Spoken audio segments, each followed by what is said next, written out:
Good evening, everyone. I'd like to reconvene the Board of Education for the Mount Diablo Unified School District meeting for June 11th, 2025. The year's almost halfway over. Isn't it amazing? And we've had some wonderful graduations. For the first item is I will read 6.1, the land acknowledgement. We recognize the Mount Diablo Unified School District sits on the territory of the Confederated Villages of the Lasan, the ancestral and unceded land of the Bay Miwok and the Northern Yokut, the successors of the sovereign Verona Band of Contra Costa County. As members of the Mount Diablo Unified School District community, it is vitally important that we not only recognize the history of the land on which we learn, but also we recognize that the land we inhabit and learn on is the ancestral land of these people who are alive and flourishing members of the Mount Diablo Unified School District and broader Bay Area communities today. Would you please stand for the Pledge of Allegiance? I pledge allegiance to the flag of the United States of America and to the republic for which it stands, one nation, under God, indivisible, with liberty and justice for all.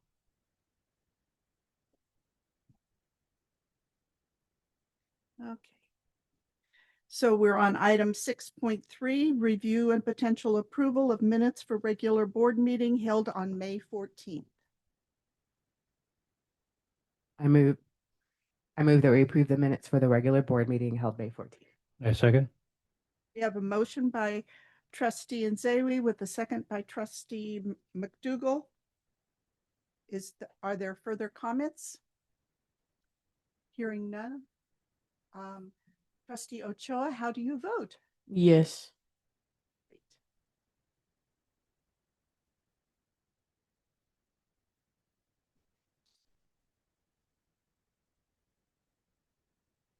So the motion is adopted on a 5-0-0-0 vote with support of Trustee Ochoa. Have we already made the announcement about translation services being available? Right. Okay, thank you. The next item, 6.4, is the review and a potential approval of the agenda. No changes. No changes. Does anyone want to make changes? I will make a motion to approve the agenda as presented. Second. So for item 6.4, Trustee Mason has made the motion. Trustee Count has made the second. Is there any further discussion? Trustee Ochoa, how do you vote? Yes.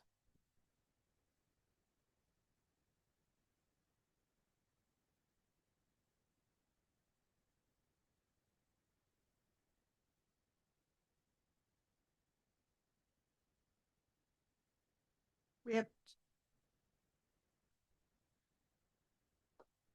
Trustee Mason and Trustee, are you stuck? Your computer's frozen.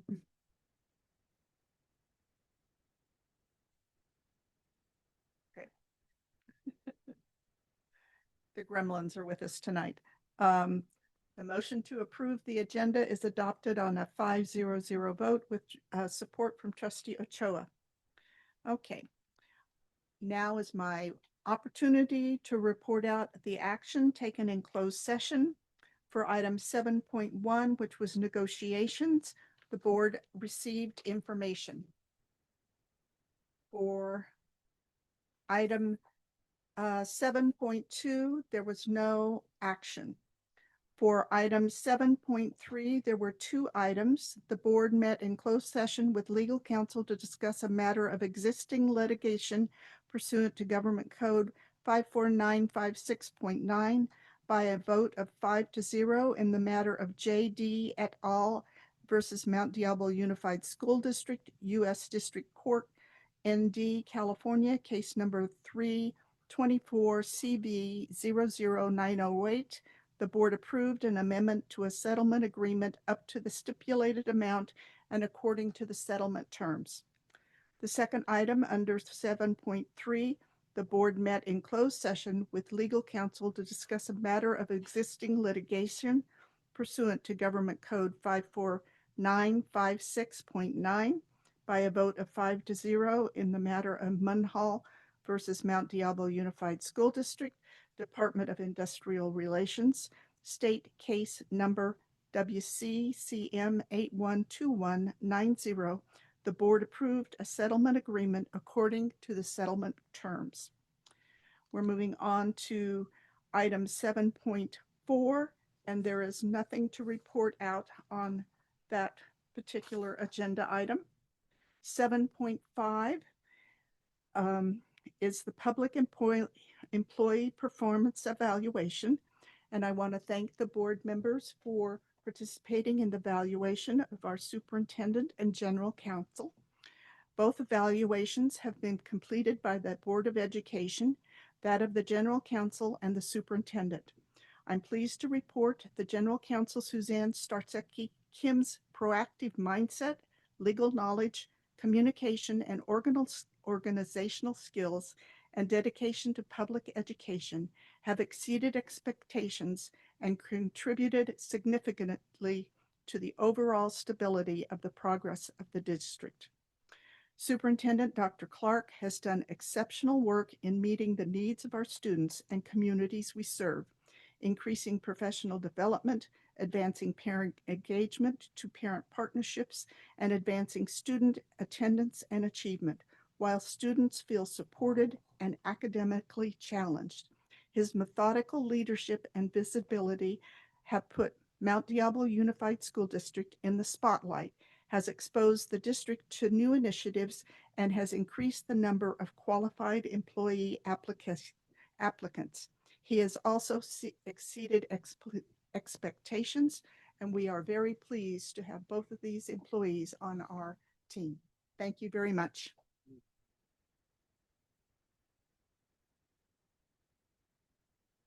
Okay. All right, that was exciting. We will now move on to public comment. The public may address the Board of Education regarding any item that's not on the agenda. Public comment will also be allowed on each specific agenda item prior to board action. Speakers may submit a card to the board secretary. The board president will call each speaker to the podium as appropriate. These presentations are limited to 3 minutes each, or a total of 30 minutes for all speakers, or the time limit may be shortened. Are we okay? If there are multiple speakers on any one subject, the public comment period may be moved to the end of the meeting. Speakers are not allowed to yield their time. Okay, great. So we look forward to your comments. The first speaker is Elisa Steckel.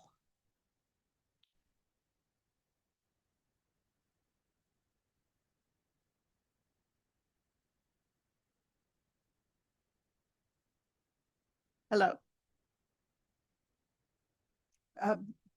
Adjust Press the the button on microphone. the mic. There you go. And turn it on. Turn it on. Press the red. Okay, good. Hello again. Okay, we adult education instructors want to really thank you again for your support in agreeing to recognize us in terms of our admission to Medea. We look forward to a mutually beneficial collaboration working together for our community. I thank you for the opportunity to speak again, and am now speaking as one of about 27 ESL teachers in our program. As you may know, we have requested through Medea information concerning our budget due to what we think is past misinformation and miscommunication from our administration. Something you might not know is that in August of 2024, our director told ESL instructors that we would receive a raise by the end of December, and that if it didn't happen then, it would happen in 2025, and that it would be retroactive. Many of us, including some of us sitting here, were at the meeting where this was stated. In addition, several instructors were told things like, it's coming, don't worry about it, it just takes time. The delay was even blamed on someone in HR, who she said had left, which supposedly cleared the way for us to get these raises. Obviously, that didn't happen, and that's part of what brings us here. So I'd just like to say a couple more things. First, based on WIOA funding data and a history of funds returned unspent, we believe that it is not exactly correct that there was no budget available for ESL summer school.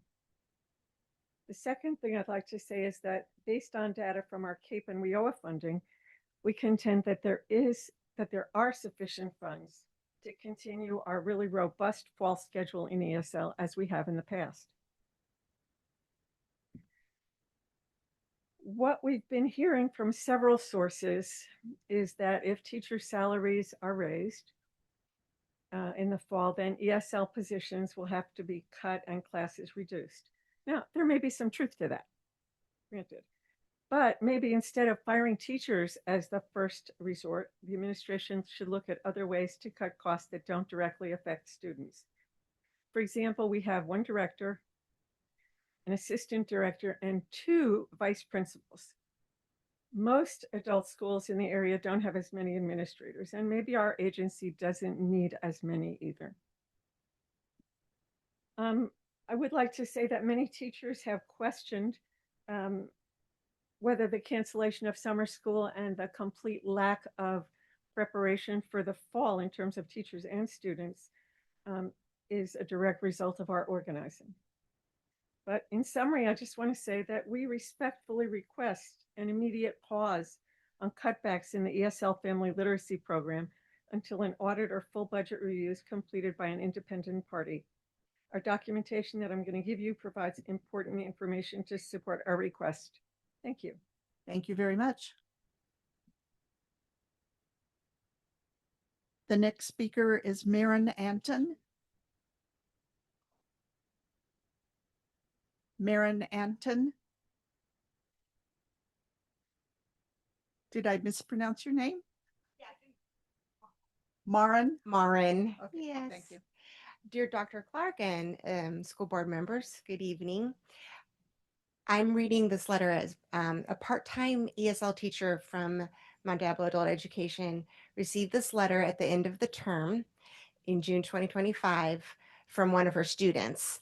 He used Google Translate to clean up some of the grammar because he wanted to make sure he expressed himself well. This was not a homework assignment. This was given to her on the last day of class as a thank you letter. This letter illustrates the impact that ESL teachers can make in the community. She asked that this letter be shared with you. So, dear Ms. Foglizzo, as this semester comes to a close, I want to thank you for everything you have done for me and my classmates. Not only did I learn many English skills from your class, but I also learned a great deal about American culture. More importantly, I was inspired by the sense of responsibility, mutual help, inclusiveness, and fraternity that I felt from your words and actions. I believe it is Americans like you who together build the true American spirit. And this spirit not only makes America strong, but also makes it lovely. In this dark and uncertain era, the enthusiastic dedication of you and your colleagues has brought such a touch of warmth to people, lighting a spark of hope on the path for those who dare to dream. We are deeply grateful to you. Your grace, kindness, and generosity will remain etched in our wanest memories. Not sure. Thank you. Thank you. The next speaker is Tatiana Dutra Emilo.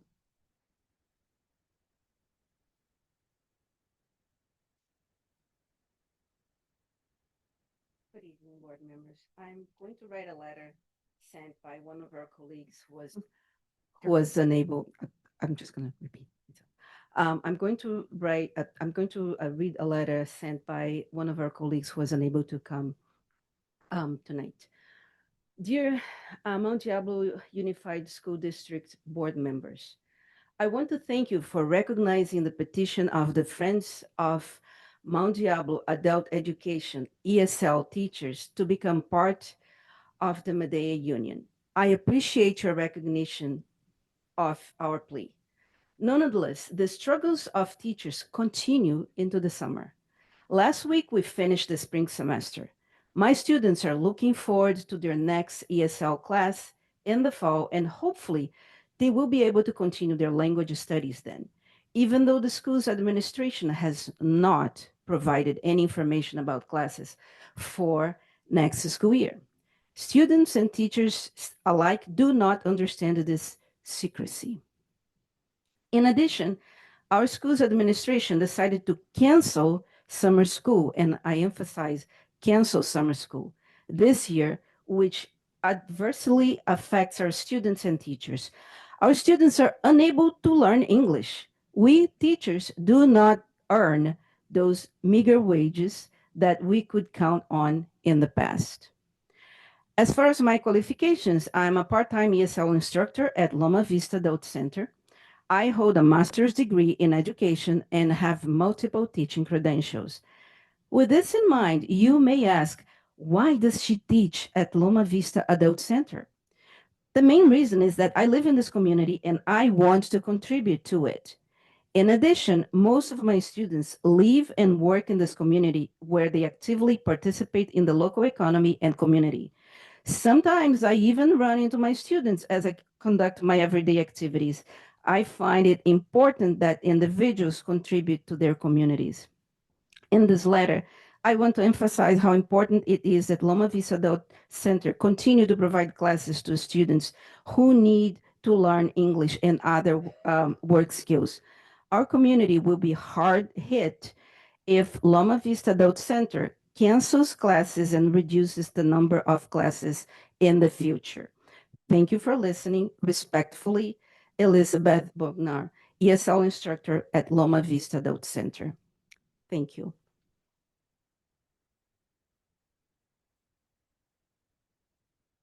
Thank you. The next speaker is Amanda Sakatz. And I apologize if I mispronounced it again, Amanda. And also, Amanda is a Pleasant Hill City Council member, so welcome. That's all right. I am speaking in my capacity as a Mount Diablo adult education instructor today. Like the previous speakers, I'd like to thank the superintendent and the board for supporting our petition to join Medea. We look forward to securing a living wage for our teachers. We continue to be disappointed that summer school is not being offered as it has every year in the past decade, except for the one COVID year. I know having a summer program for our preschool students, some who've experienced trauma in their home country and have limited English skills, helps them be successful in TK or kindergarten. I also want to express my concern that the administration at Mount Diablo Adult Ed has not sent out a fall query to teachers asking if they would like a fall assignment, and if so, what levels and times they're interested in teaching. I've worked here since 2012, and this has been done every single other year I've worked here. Instead, the vice principal who has told us we're looking at the budget and we might be able to let you know midsummer. We've heard from registration staff that there's a plan to reduce the number of teachers and to pack students into the classroom, which would be detrimental to students' learning and also potentially violate the fire code. With one administrator retiring and another leaving for a new job, now would be a great time to reduce administrative costs. Despite what you might hear, the ESL program is actually a moneymaker for adult education. We receive payment points from the CASAS and civics assessments that our students take. I'd ask the board and the administration to take a hard look at the budget and where money was spent, and to investigate if grant money from the state was ever returned unspent. Thank you going forward for making sure the adult education budget is well managed and that our teachers are not retaliated against for joining a union. Thank you. The next speaker is Angel Bazan Malera. Thank you, Ms. Mayor. Thank you, Ms. Mayo. Good evening, board members, Superintendent Mr. Clark. So good to be back here again. I know it's been a couple of weeks, months maybe, but I just wanted to come and recently came down from Sacramento. But also, I wanted to share my gratitude, my thanks for all of the hard work that everyone has helped me throughout my educational journey here in this district. But most of all, I wanted to give back to everyone here in MDUSD because I'm thinking of becoming a special education teacher for MDUSD. Yes. Yeah. And the first thing that I wanted to start with is that because I'm going to start, once I become a special ed teacher in MDUSD, the first school that I wanted to work with is Bridge. And the first thing that I wanted to, make this a great goal for me is that I want to start a special program for kids, for students who are blind, visually impaired, autistic blind, and deaf blind. So let me explain an example. 50% of students here in this state are blind, visually impaired, or deaf blind. Some in particular graduate and move on to other schools or programs, but Bridge is something in particular in the middle that gets miss out of place here. So what I'm proposing is that every student in this district, no matter if they're blind or deaf or visually impaired, they should receive like more support and services, because sometimes students have a hard time, getting included, because blindness is an invisible disability that we all need to be aware. And one of the most important things is that we need more O&M instructors out there. We need more vision specialists, and we need more of like any kind of like blind and services. We need like to add like a blind and services department here in our district. That would kind of close the gap between these kinds of issues, because let me I'm sorry, I'm gonna lose a little bit more time, but let me just focus here. Blindness is is not just an invisible disability, but sometimes people need to learn about it with sports and programs and events with the special ed community around here. So that's why I'm thinking of starting a specialized program at Bridge for kids who are blind and visually impaired. And I would think I would call it the Shadow Light Program. And I feel like every student here in this district will benefit from the ways that our students deserve better. I think so too, right? Thank you.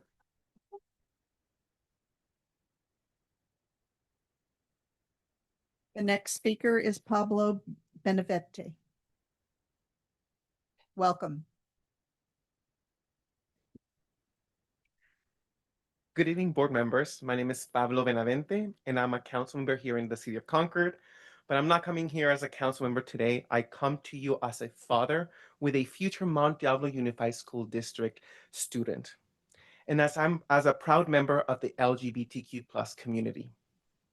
I'm here because I was deeply troubled by the comments made at your May 14th meeting, comments that rather than uplift our students sought to divide our community, undermine our progress we work so hard to make. This issue is deeply personal to me. Like every parent, I want my child to grow up in schools that are safe, welcoming, and inclusive. Schools where all students, regardless of how they identify, are treated with dignity and respect. That should never be up for debate. We live in a district that is beautifully diverse, and yet even here we're seeing attempts to inject harmful rhetoric into our public schools. Rhetoric that marginalizes our vulnerable students and ignores the very real separation that must exist between personal beliefs and public education. Let me be clear, everyone has the right to speak their truth. But when those views cross into intolerance, when they seek to diminish or erase others, they must be called out for what they are. The board has a responsibility to protect all students, especially those who are most at risk. That means not just quietly standing by, but publicly reaffirming your commitment to equity, inclusion, and empathy. I've lived in Concord for most of my life. I know our community, and I know that the comments made last month do not reflect who we are or what we stand for. So I'm asking you, please continue to stand firmly on the side of progress. Continue to create spaces where every student, every family feels safe and seen. And don't let hate go unchallenged, not in our schools and not in our name. Thank you for your leadership and for standing with the LGBTQ plus students and families across our district. It truly matters. Thank you so much. Thank you.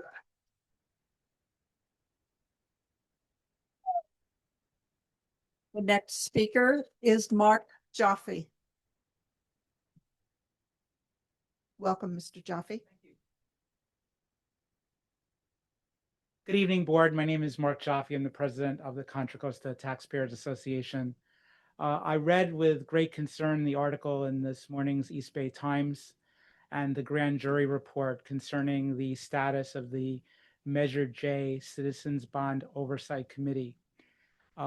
Not maintaining this committee puts you potentially in This violation. is on the agenda later. Would you like to wait until item 15.27? My reading of that agenda was to give appreciation to the departing members. I want to talk about the future of the committee, so I don't think it's germane. Okay, please proceed. Thanks. So, as I said, there was an article in the newspaper this morning, and there was a grand jury report earlier in the week expressing concerns about the maintenance of the Measure J Citizens Bond Oversight Committee. Not maintaining this committee potentially places the district in violation of state law. It'll be more difficult for the board to put new bond measures on the ballot because people will have questions about how existing bond money is being spent. I'd also note that there's no annual report for the year 2023-2024 for the Measure J Oversight Committee currently posted on your website. So given that, I have notified Melanie that I volunteer to be on the committee, and I hope others will step up as well, and we can fill this committee up and provide the oversight that taxpayers in this community deserve. Thank you very much. Thank you.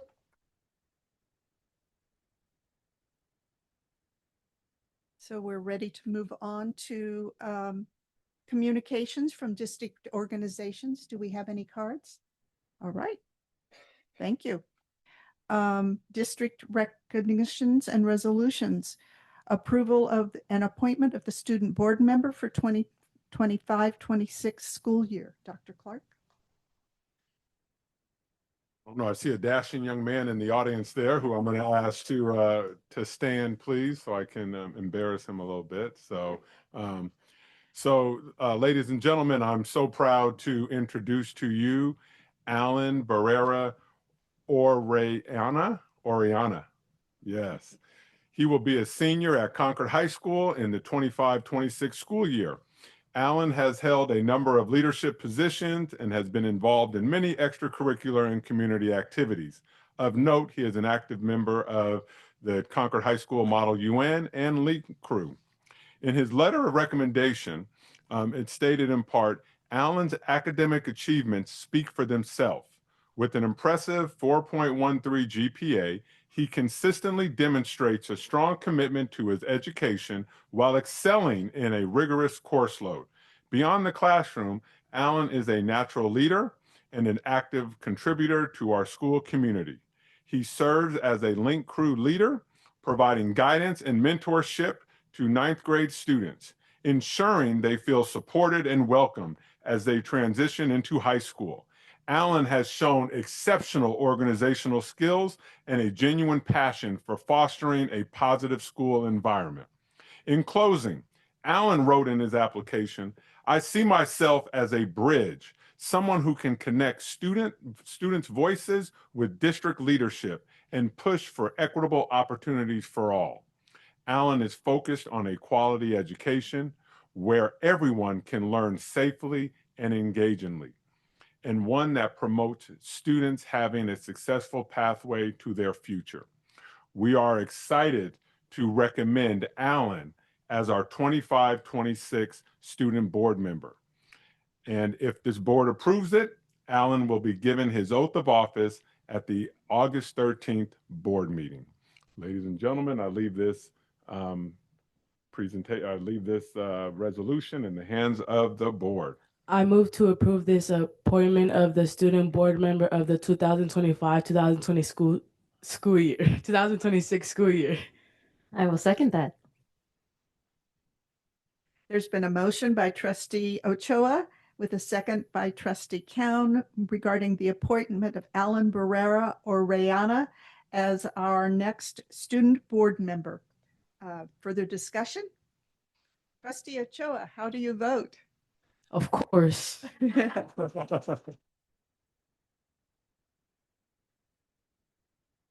All right. That motion is adopted. Alan, will you come up to the podium here?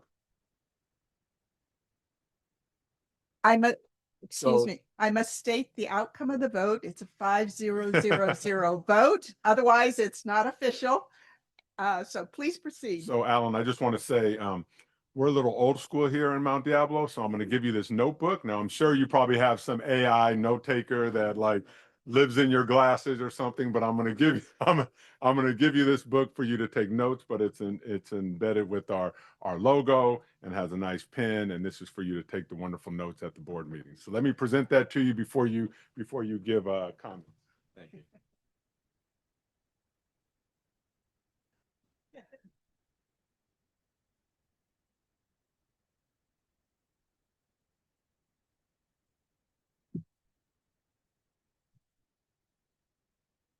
Esteemed board members and Superintendent Clark, it is a true honor to stand before you today as a newly selected student board representative for the upcoming year. I am deeply grateful for the opportunity to represent the voices of all students across the Mount Diablo Unified School District. My goal is to ensure that every student feels seen, heard, and supported, so that each one has an equal opportunity to thrive, to build a strong foundation of knowledge, and to grow into the best version of themselves each day. I would like to express my heartfelt thanks to my parents for their unwavering support and the sacrifices they've made that allow me to be here today. I'm also incredibly grateful to my counselors, Mrs. Heindel and Ms. Bergam, for encouraging me to apply and for being a source of consistent inspiration. Lastly, I want to thank my Lynn Crew teachers, Mr. Smith and Ms. Yaya, for helping me find and strengthen my voice and for showing me the power that we each hold to positively impact others through our words and actions.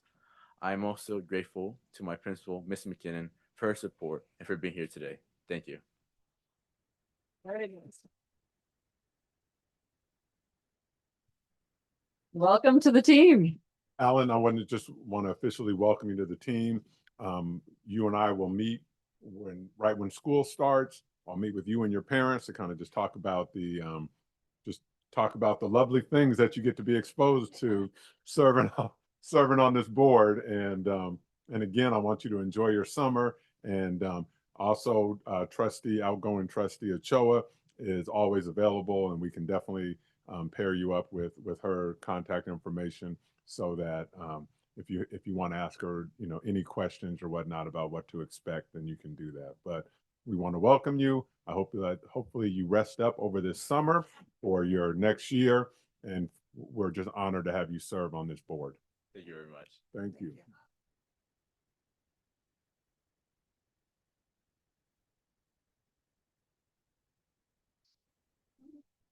Yeah, you're not going to be able to leave in next year when this happens. So if you got a chance, leave now. Go ahead, Mom.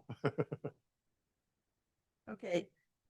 The next item is 10.1. I'm sorry, 11.1. We're going to public employee appointments, Dr. Clark. Yes, so we have several public employee appointments tonight, and it's very exciting. And so to kick us off, we have Ms. Kim Bayana with our first one, 11.1. All right. Good evening, Dr. Clark, Madam President, Board of Trustees. It is with a great enthusiasm that the Human Resources Department is bringing for the board's review and potential approval for the appointment of Ryan Sheehy as the Chief of Human Resources. Ryan began his career in MDUSD in 2006 as a physical education teacher. After 5 years in this role, he left the district for 5 years before returning as vice principal at Concord High School. Subsequently, Ryan was appointed principal at Highlands Elementary School, where he served for another 5 years prior to his position as Executive Director of Human Resources and Risk Management. Throughout his career, Ryan has taught all grade levels and has also been an adjunct professor at St. Mary's College of California. Ryan holds a bachelor's degree in kinesiology and a master's degree in kinesiology with an emphasis in education. Ryan has been married to his wife, Barbara, for 19 years, and they have 4 children who attend the schools in Mount Diablo Unified School District. Over the past 4 years, Ryan has served with distinction in our Human Resources Department, and progressively, steadily, through increasing levels of responsibility, he has demonstrated an unwavering commitment to our district's core mission, ensuring students are at the center of every decision we make. With that, I leave the appointment in the hands of the board. Madam Chair, I move to approve the appointment of Brian Sheehy as Chief of Human Resources. Second. So we have a motion by trustee Mason with a second by trustee McDougall regarding the appointment of Ryan Sheehy for Chief of Human Resources. Is there further discussion? Trustee Ochoa, how do you vote? Yes.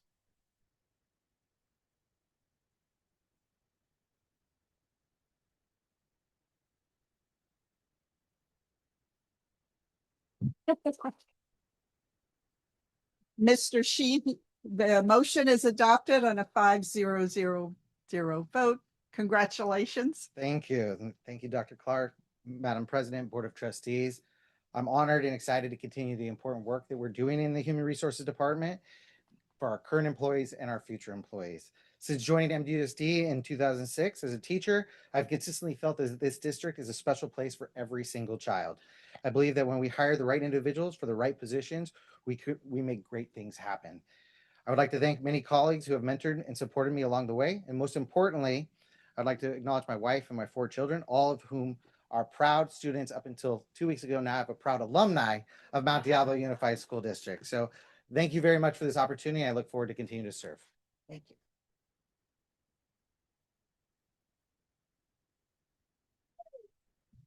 $11.2. All right, I'm going to call Ms. Bayana back to the podium. Good evening again. It is my pleasure that the Human Resources Department is bringing for the board's review and potential approval the appointment of Leonie Medina Estrada as the Executive Director of Human Resources. Leonie has over 26 years of experience in human resources, serving specifically in public agencies. She has served in various HR roles for K-12 school districts for over 17 years, including as Director of Human Resources here at Mount Diablo, where her collaborative spirit has earned her the respect of colleagues, staff, and administrators alike. Leonie holds a bachelor's degree in business administration with concentration in human resource management from Cal State University, Sacramento. Leonie is extremely thankful for this opportunity to continue to serve the staff, students, and community of the Mount Diablo Unified School District. And with that, I leave the appointment in the hands of the board. Madam President, I move to approve Leonie Medina Estrada as Executive Director of Human Resources and Risk Management. I'll second that. So we have a motion by trustee Count with a second by trustee Mason regarding the appointment of Leonie Medina Estrada as Executive Director of Human Resources. Is there further discussion? Trustee Ochoa, how do you vote? Yes. Thank you.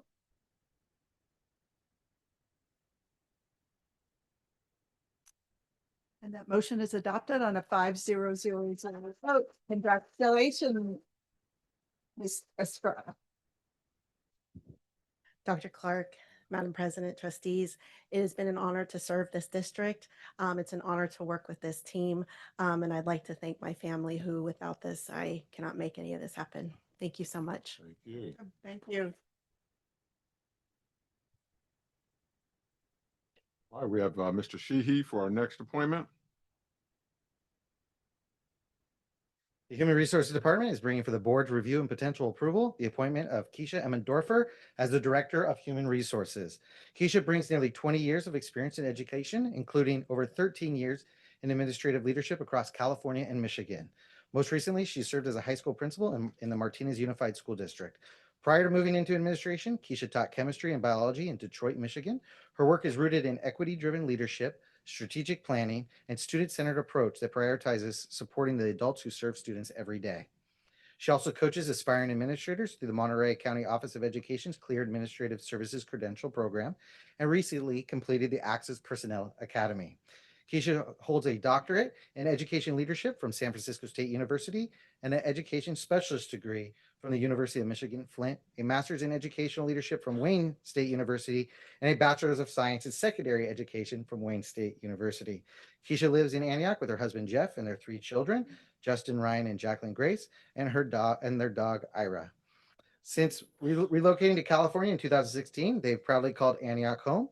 New to the swim team mom life, Keisha can often be found poolside cheering on her daughter as she perfects her freestyle and cannonball form alike. Keisha's excited to join the Mount Diablo Unified team, humbled by the opportunity and looking forward to serve the community. With that, I leave this appointment in the hands of the board.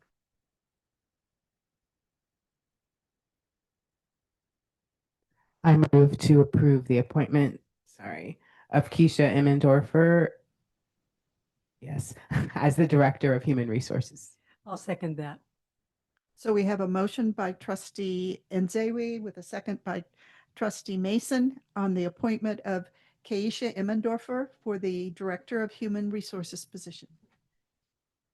Did I? Oh, I'm sorry. I apologize. So it's Keisha. Oh, I apologize. Trustee Ochoa, let's move on. How do you vote? Yes. Thank you.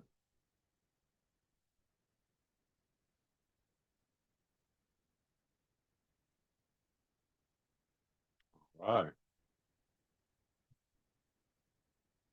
So the motion to approve Dr. Emmendorfer as the Director of Human Resources is approved on a 5-0-0-0 vote. Congratulations. Thank you. With support from trustee Ochoa. Thank you. Good evening, President Mayo, board members, Dr. Clark. It is truly an honor to be appointed to as the next Director of Human Resources for Mount Diablo Unified School District. I step into this role with deep respect for the work that you're already doing, and I understand how important it is to give the people doing the work the support that they need in a timely manner. I am humbled and I'm very grateful to Ryan, Leonie, Kim, Dr. Clark, the board for entrusting me with this enormous responsibility and for this opportunity to serve in this capacity. Thank you. Thank you. Please introduce your visitor. Yes. I also want to thank my family because they are the real MVPs for allowing me to do this work. So it's my husband, Jeff, Jacqueline Grace, and my Ryan. Yes, Justin could not be with us tonight, so thank you. Welcome. Welcome to Mount Diablo. Yeah.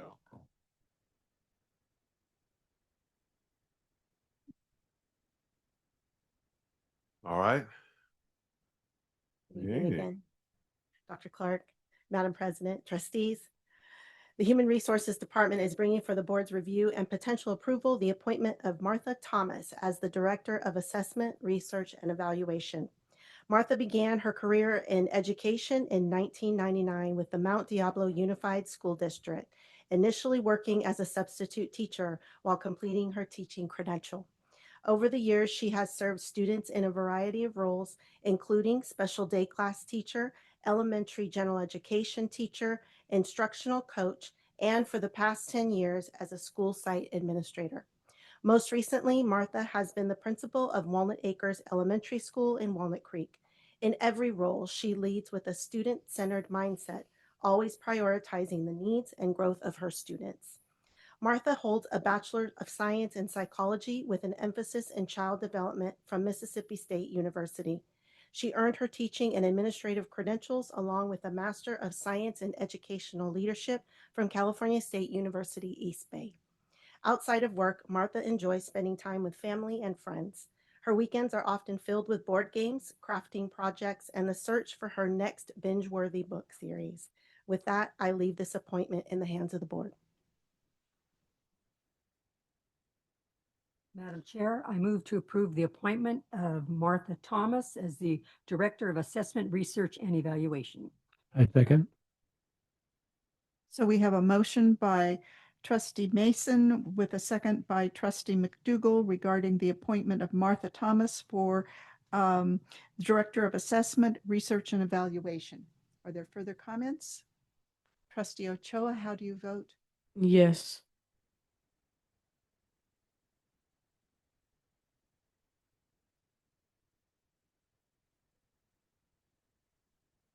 All right. So the motion passes 5-0-0-0. Congratulations. Good evening, Dr. Clark and school board. Thank you so much for having me here this evening. I'm very, very honored to continue my role here at Mount Diablo in this new position. I'm really excited. I want to say thank you, of course, to my amazing husband and daughter who are here with me tonight, as well as my educator besties. Back there in that back seat is Michelle Anneman, who was my very first teacher I ever substituted for 26 years ago. I look forward to continuing my role here and working with all of you. Thank you. And your daughter finished her first year of school, right? Second. Okay. Yeah, she's moving into her junior year. Oh, this year. okay. Good. So, All right. Thank you. Welcome. So exciting. All right, Leonie. Okay, good evening again. Going. All right. This is the fun part. The Human Resources Department is bringing for the board's review and potential approval the appointment of Brenda Barbara as the Director of Budget, Accounting, and Fiscal Compliance. Brenda's career within the education industry began in 2006 at the Woodland Joint Unified School District. She worked for WJUSD for 14 years prior to moving to Contra Costa County. Brenda has been working with the county for 5 years, growing and holding different management positions. She takes pride in having 19 years of experience within public education finance and will continue using this knowledge and expertise in her position so that students, school sites, and departments have the necessary tools and supplies at their disposal. Brenda has her Bachelor of Science in Business Administration with majors in International Business and Marketing from California State University of Sacramento. She also has her CBO certification from AXA. Brenda is excited for the opportunity to work in one of the largest districts within the county that she lives in and looks forward to upholding the district's mission and vision. With that, I leave this appointment in the hands of the board. Madam President, I move to approve Brenda Barbara as Director of Budget, Accounting, and Fiscal Compliance. Second. So we have a motion by Trustee Count with a second by Trustee Nzewi regarding the appointment of Brenda Barbara for the position of Director of Budget, Accounting, and Fiscal Compliance. Trustee Ochoa, how do you vote? Yes.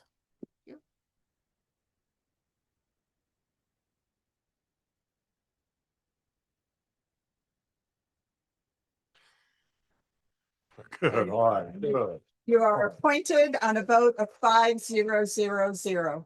Welcome. Good evening, board. Dr. Clark, I really appreciate this opportunity. I'm very excited to work with this team.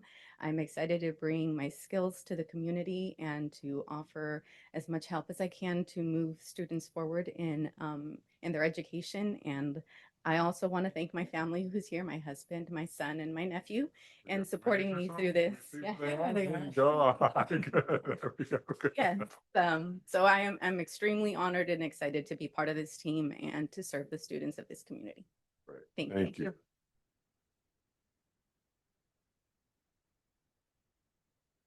And just for all of our appointees, we're going to take pictures of you guys. Our PIO is going to take pictures of you guys as soon as we finish all the appointments outside.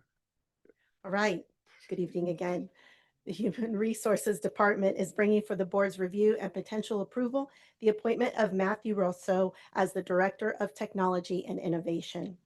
Matthew has almost 20 years of experience in educational IT. He brings a deep and evolving expertise in technology systems that support teaching and learning. Matthew began his career with NDUSD as a site technician, where he provided hands-on support to users and their individual systems. Over time, Matthew advanced to managing and maintaining the core infrastructure that powers district-wide operations. Matthew holds the following industry certificates: the Consumer Support Technician MCP, Enterprise Support Technician MCP, MCTS Multiple Windows Server Certificates, CompTIA Network Plus, Offensive Security Certified Professional Training. Outside of work, Matthew enjoys hiking, camping, and boating with his wife, daughter, and son. Exploring the outdoors together is one of the ways they stay connected and recharge. With that, I leave this appointment in the hands of the board. Madam President, I move to approve Matthew Rosso as Director of Technology and Innovation. So we have a motion by trustee Cowan with a second by trustee McDougall regarding the appointment of Matthew Rosso as Director of Technology and Innovation. Trustee Ochoa, how do you vote? Yes. I'm going to miss that yes.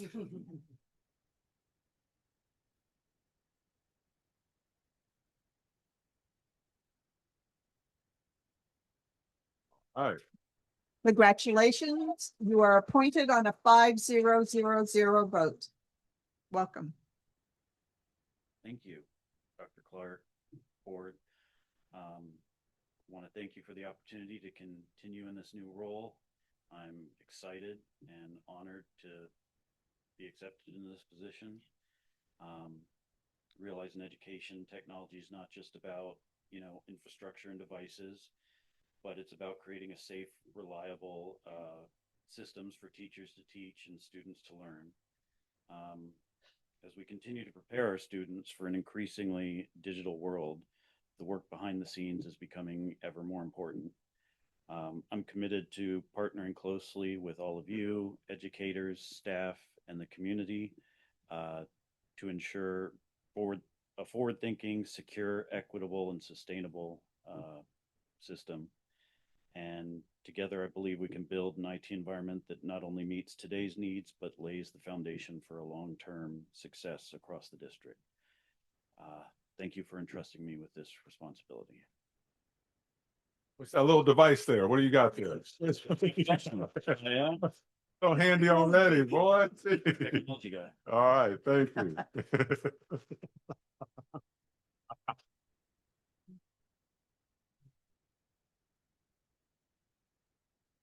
Hello again. The Human Resources Department is bringing for the board's review and potential approval for the appointment of Nicole Berglund as the principal of Walnut Acres Elementary School. Nicole is an experienced educational leader with a strong background in curriculum and instruction, currently serving as a coordinator of curriculum instruction in the San Ramon Valley Unified School District. She is passionate about using data-driven strategies, inclusive practices, and collaborative leadership to improve teaching and learning outcomes for all students. Nicole holds a Bachelor's of Arts in Liberal Studies and a Master's of Arts in Education. Outside of work, Nicole enjoys spending time with her family and exploring the outdoors, which helps keep her grounded and energized for the important work of supporting students and educators. With that, I leave this appointment in the hands of the board. I move to approve the appointment of Nicole Berglund as principal at Walnut Acres Elementary School. I'll second that. So we have an appointment, we have a motion by Ms. Trustee Nzewi with a second by Trustee Mason regarding the appointment of Nicole Berglund as the principal at Walnut Acres Elementary School.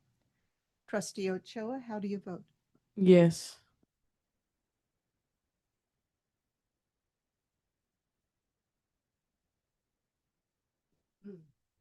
All right. Congratulations. You're appointed on a 5-0-0-0 vote. Dr. Clark and Board of Trustees, I'm looking forward to this opportunity to serve and lead Walnut Acres, and I'm very excited to meet the students, staff, and families. Go Jaguars. Who do you have with you tonight? This is principal mentor, O.C. Jurgens from Vista Grande. He has, this is why I'm here today. Yes. Good. Good. Yes. Thank you.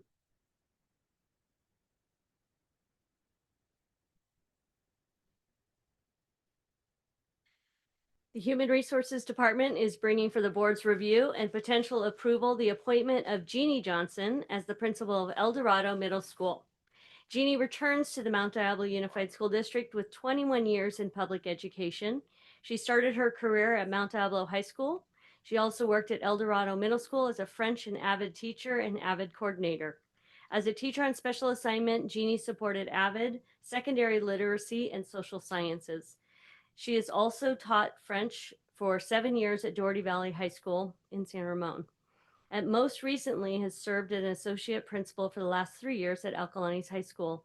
Jeannie received her Bachelor's of Arts in History from UC Berkeley and her Master's in Education from Southern Oregon University. Outside of work, you can find Jeannie spending time with family, which includes 2 children who graduated from Concord High School. Jeannie also enjoys traveling and cooking. With that, I leave this appointment in the hands of the board.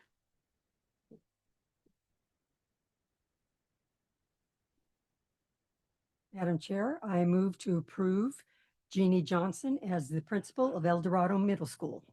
Second. So we have a motion by trustee Mason with a second by trustee Nzewi regarding the appointment of Jeannie Johnson for principal at El Dorado Middle School. Trustee Ochoa, how do you vote? Yes.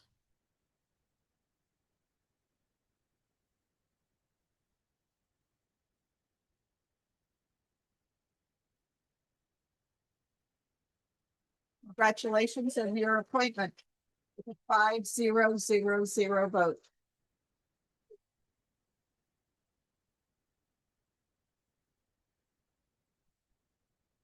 Good evening, President Mayo, members of the board, Dr. Clark.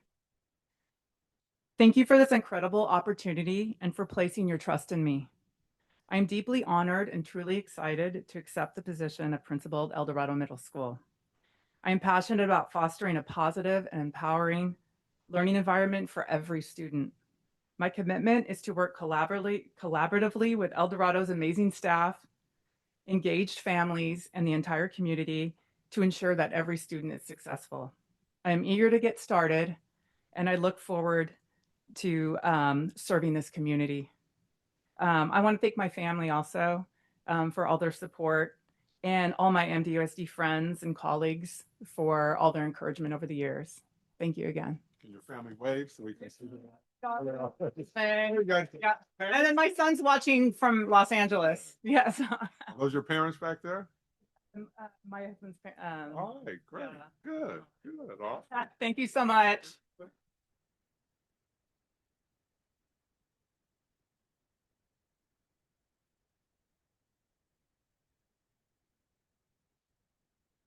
The Human Resources Department is bringing for the board's review and potential approval for the appointment of Jamie Keith as the principal of Valley View Middle School.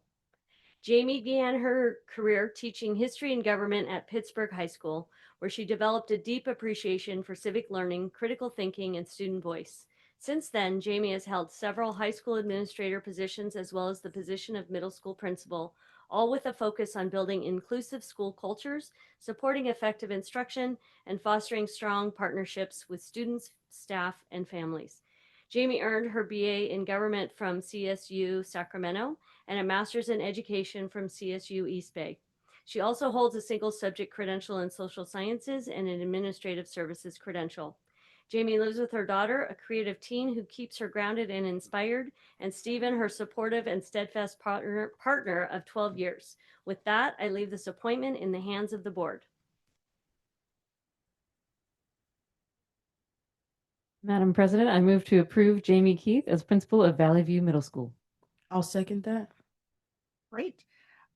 We have the motion by trustee Cowan with a second by trustee Ochoa regarding the appointment of Jamie Keith as Valley View Middle School principal.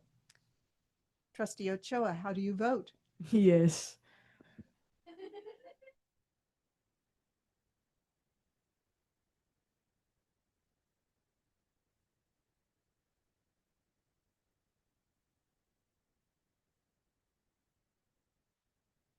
Your appointment is approved on a 5-0-0-0 vote. Congratulations. That was really nerve-wracking. Sorry. Good evening, Dr. Clark, President Mayo, and honorable trustees. Thank you so much for this opportunity. I'm truly honored and excited to step into the role of principal at Valley View Middle School. As a Pleasant Hill resident myself and the parent of a recent Valley View Middle School graduate promoter, she just promoted, I've had the chance to see firsthand what a caring and dedicated school community it truly is. I also want to thank Principal Buscemi back there for her leadership and the positive impact she's had on the school. And I look forward to continuing to build on the strong foundation she's helped create alongside with her staff, alongside with the staff, and to serve the community of Valley View with the same heart and commitment that she does. So I appreciate your trust in me and thank you very much. Thank you. Anybody would you like to introduce anyone? All right. Good evening again. The Human Resources Department is bringing for the board's review and potential approval the appointment of Ronald Richardson as the principal of College Park High School. Dr. Ronald Richardson was born and raised in Oakland, California. He began his career in 2002 as a fourth grade teacher at Laurel Elementary School in Oakland, where he served for 5 years and went on to serve as an assistant principal at Hercules Middle School in West Contra Costa Unified School District for 2 years. Ronald also served as an elementary school principal in the West Contra Costa Unified School District for 4 years.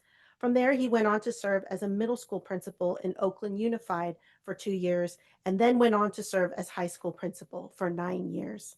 Ronald earned his bachelor's degree in liberal studies at San Francisco State and master's degree in education from the University of Berkeley, California. In 2013, he received his doctorate degree from California State University, East Bay. He and his phenomenal wife have 3 beautiful children, a 12-year-old son and twin daughters who are 10 years old. Ronald is also an MD USD parent. His twin daughters attend Delta View and his son goes to Pleasant Hill Middle. In his free time, he loves to read, spend quality time with his family, play pickleball, bowl, and help coach for his son's baseball team and twin daughter's basketball team. Ronald is extremely honored and excited to join the learning community at College Park High School. With that, I leave this appointment in the hands of the board. I move to approve the appointment of Dr. Ronald Richardson as principal of College Park High School. Second. We have a motion by trustee Nzewi with a second by trustee McDougall regarding the appointment of Dr. Ronald Richardson as principal at College Park High School. Trustee Ochoa, how do you vote? Yes.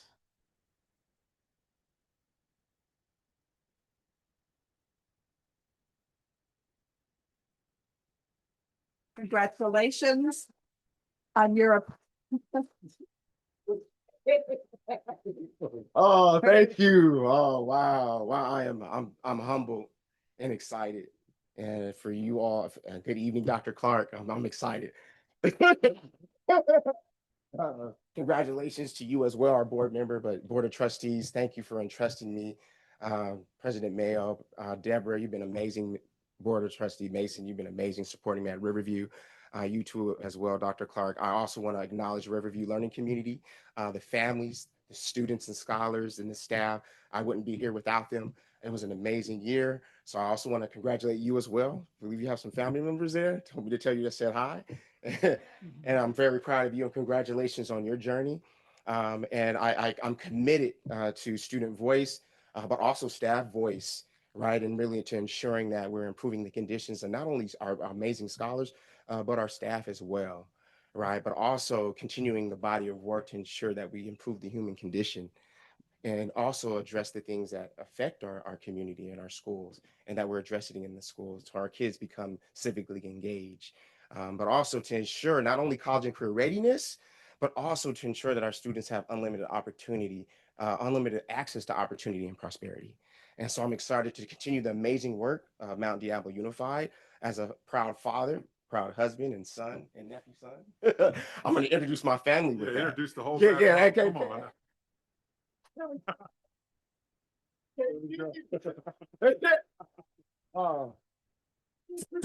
So I want to introduce my mom, a retired educator of Oakland Unified School District. My uncle, my everything, my uncle dad, my retired firefighter of San Leandro slash Alameda County.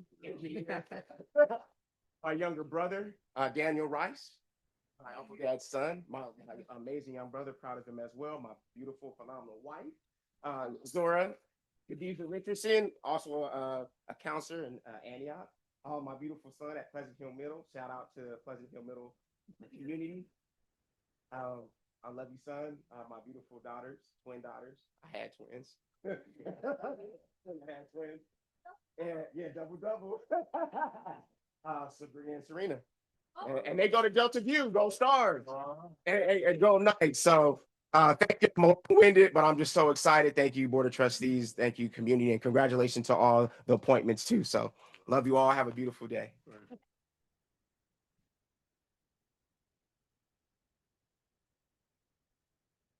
Good evening again. The Human Resources Department is bringing for the board's review and potential approval the appointment of Megan O'Malley as the principal of Prospect Continuation High School and Horizon Center for Independent Study. Megan taught in alternative and comprehensive school settings from high school to middle school. She brought her knowledge of special education and restorative practices to administrative roles at site and district level positions across the Bay Area. Most recently, she had the privilege to work at Oak Grove Middle School, where they are innovating as an international baccalaureate program. Megan is excited to step into service for the district in TK-12 alternative education programming. Megan holds credentials for education specialist and administrative services. Her degrees held include a Master of Philosophy in Theater and Performance from Trinity College, Dublin, and a BA in Theater Arts from UC Santa Cruz. With that, I leave this appointment in the hands of the board. Madam President, I move to approve Megan Murphy O'Malley as principal of Prospect Continuation High School and Horizon Center for Independent Study. I'll second that.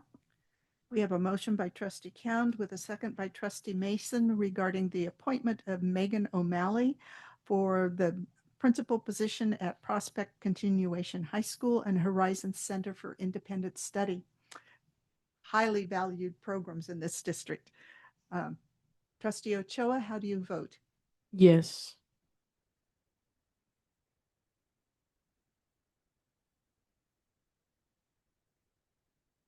And your appointment's approved on a 5-0-0-0 vote.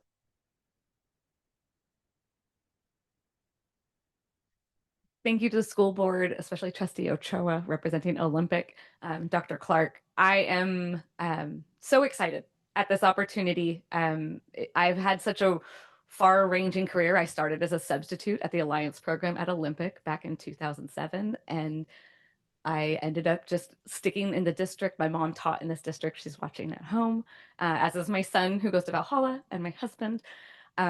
It's really an honor and a pleasure to serve the district. And I have worked with so many families in so many different ways that this program that serves our families in times of need or transition, or where their kids are trying to do so many things that don't fit the traditional model. It really is exciting to get to be a champion for them and to keep this well-rounded programming that we have. So thank you. Thank you. Thank you.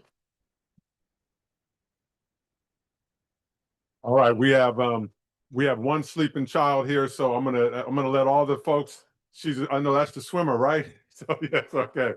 So if you're a new appointment, you can head on out. We got teams that want to take photos of you guys and post them on our social media and things like that. And then you can always come back if you like, but we're gonna be here all night. But I just want to welcome you all to the Mount Diablo Unified School District. Thank you.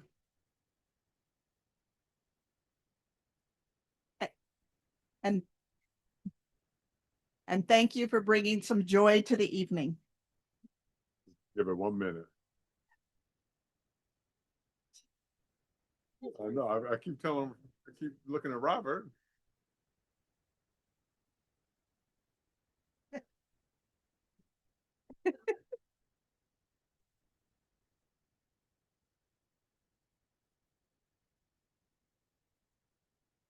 Robert.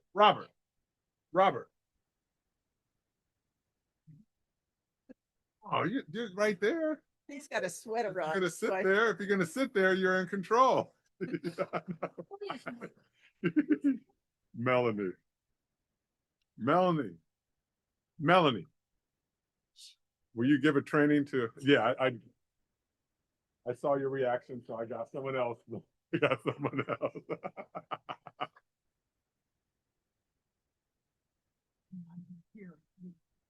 I know. Okay. Maybe it's not.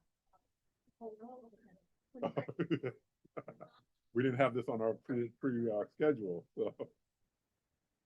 Right. We ready?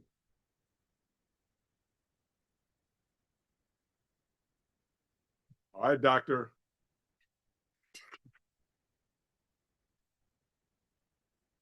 Richardson. Shut that door for me, please. Thank you, sir. He's working, boy. He's working. All right. Thank you, Ryan. Yep. Mr. Sheehy has our next item, 11.12. So this is a review and potential approval of the First Amendment to Employment Agreement for Suzanne Surecki Kim as General Counsel for the Mount Diablo Unified School District through February 28th, 2028. This item seeks approval for the First Amendment to the Employee Agreement for the position of General Counsel effective June 30th, 2025 through February 28th, 2028 on a range 48, step 9 of DMA management salary schedule for a salary of $259,488. With that, I leave this agreement in the hands of the board. I make a motion to approve the First Amendment to the Employment Agreement for Suzanne Starkey Kim as General Counsel for Mount Diablo Unified School District through February 28th, 2028. Second. So we have a motion by trustee Mason with a second by trustee Nzewi for the approval of the First Amendment to the Employment Agreement for Suzanne Starkey Kim as General Counsel. Further discussion?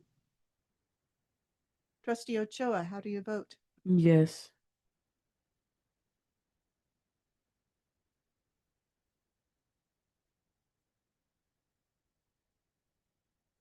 And the motion is adopted on a 5-0-0-0 vote. Thank you very much, board. Next, Dr. Clark, we have a report. Oh, please go ahead. Yes. I want to hear from the counselor. All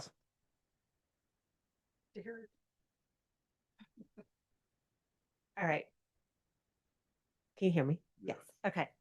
Thank you so much. It is such an honor to say that I represent the Mount Diablo Unified School District, and that is truly because of each of you and everyone else that's standing behind me. I am grateful every day for this job. This is my favorite job I've ever had, actually. So just thrilled to continue the work.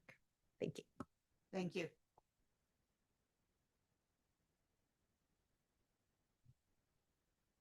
Right. We're to reports and information. The annual report by Measure C 2010 Bond Oversight Committee. Yep, and we have Melanie Kozlow is going to assist with this item.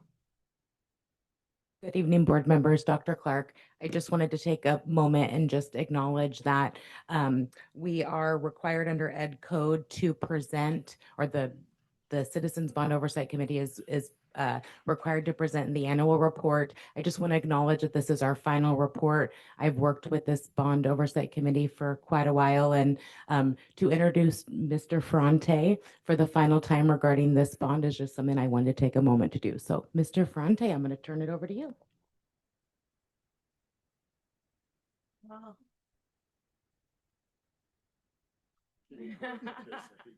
There's a story about that hip, so you'll have to ask Mr. Ferrante about it.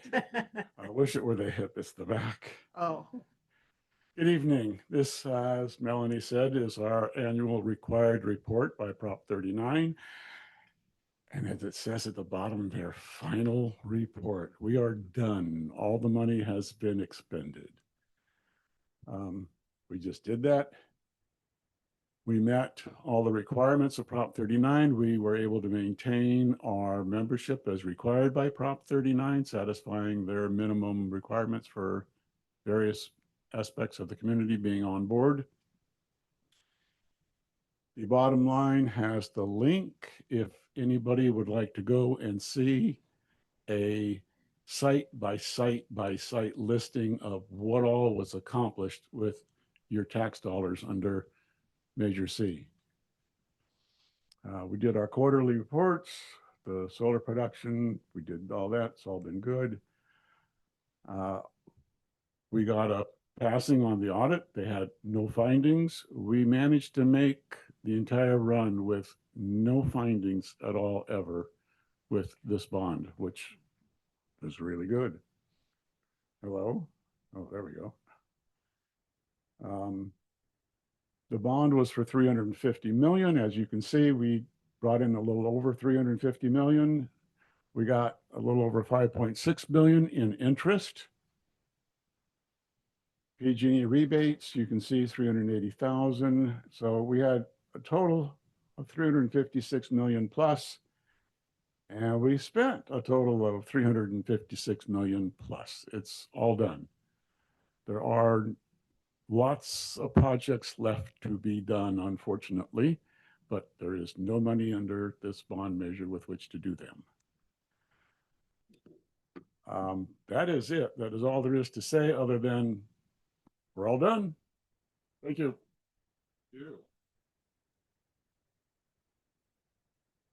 I want to thank you, Mr. Ferranti, for your years of service. I also see Mr. Walsh out there, and Ms. Haynes also served for a while, I believe, on Measure C. So I can thank you for your service and the many hours of reports and reading that you had to do. This is an action item. Do you have any questions? Madam President, I move to receive the annual report by the 2010 Measure C Citizens Bond Oversight Committee. I'll second that. And congratulations on clean audits for the entire time period and spending the money well. If I can just take one moment Certainly. just to acknowledge our Measure C final committee. So we had obviously Mr. John Fronte, our chair. He was our community member at large. We had John Parker, who was our vice chair, who was part of our Taxpayers Association. We have Jay Bedicare, who was a part of our business organization. Sue Nowak, who represented the parent or guardian of involved in the PTO or parent group. We had Jim Walsh, who was a participant under the Senior Citizens Association. We had Mark Willis, also a community member at large, and Sean Arbeck, a parent of an enrolled student at one of the Mount Diablo schools. So we do have some certificates available for our oversight committee members who were able to be present today, but I just want to extend, our appreciation on behalf of myself and on behalf of the districts for the great work that we've done together the last couple years. Thank you, Melanie. So we need to conclude this business. We have a motion by Trustee Cowan with a second by Trustee McDougall for the acceptance of the 2010 Measure C Citizens Bond Oversight Report, final report. Trustee Ochoa, how do you vote? Yes.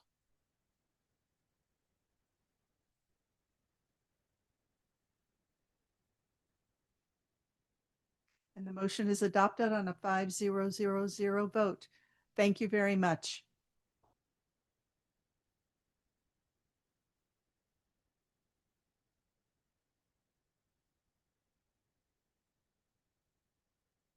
Okay.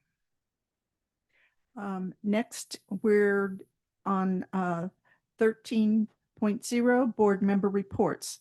So let's start out with Trustee Cowan.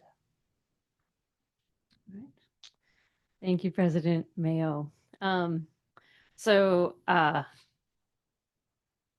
just want to say the graduations were amazing this year. All of our student speakers, including Trustee Ochoa, were so inspirational. All of our speakers at our graduations. It was just a really, really joyous time. So congratulations to all of our graduates and to all of our educators and staff who helped them reach their goals. So I have an announcement to make. I was recently asked to apply for the Planning Commission for my city where I live in Walnut Creek. And so I did apply and interview. And last week I was chosen as one of 2 new members of the Planning Commission. So I will be sworn in on June 17th. And I'm very excited about being able to make a difference in my city, especially right now as it engages in updating the city general plan with a vision and goals for the next 20 years.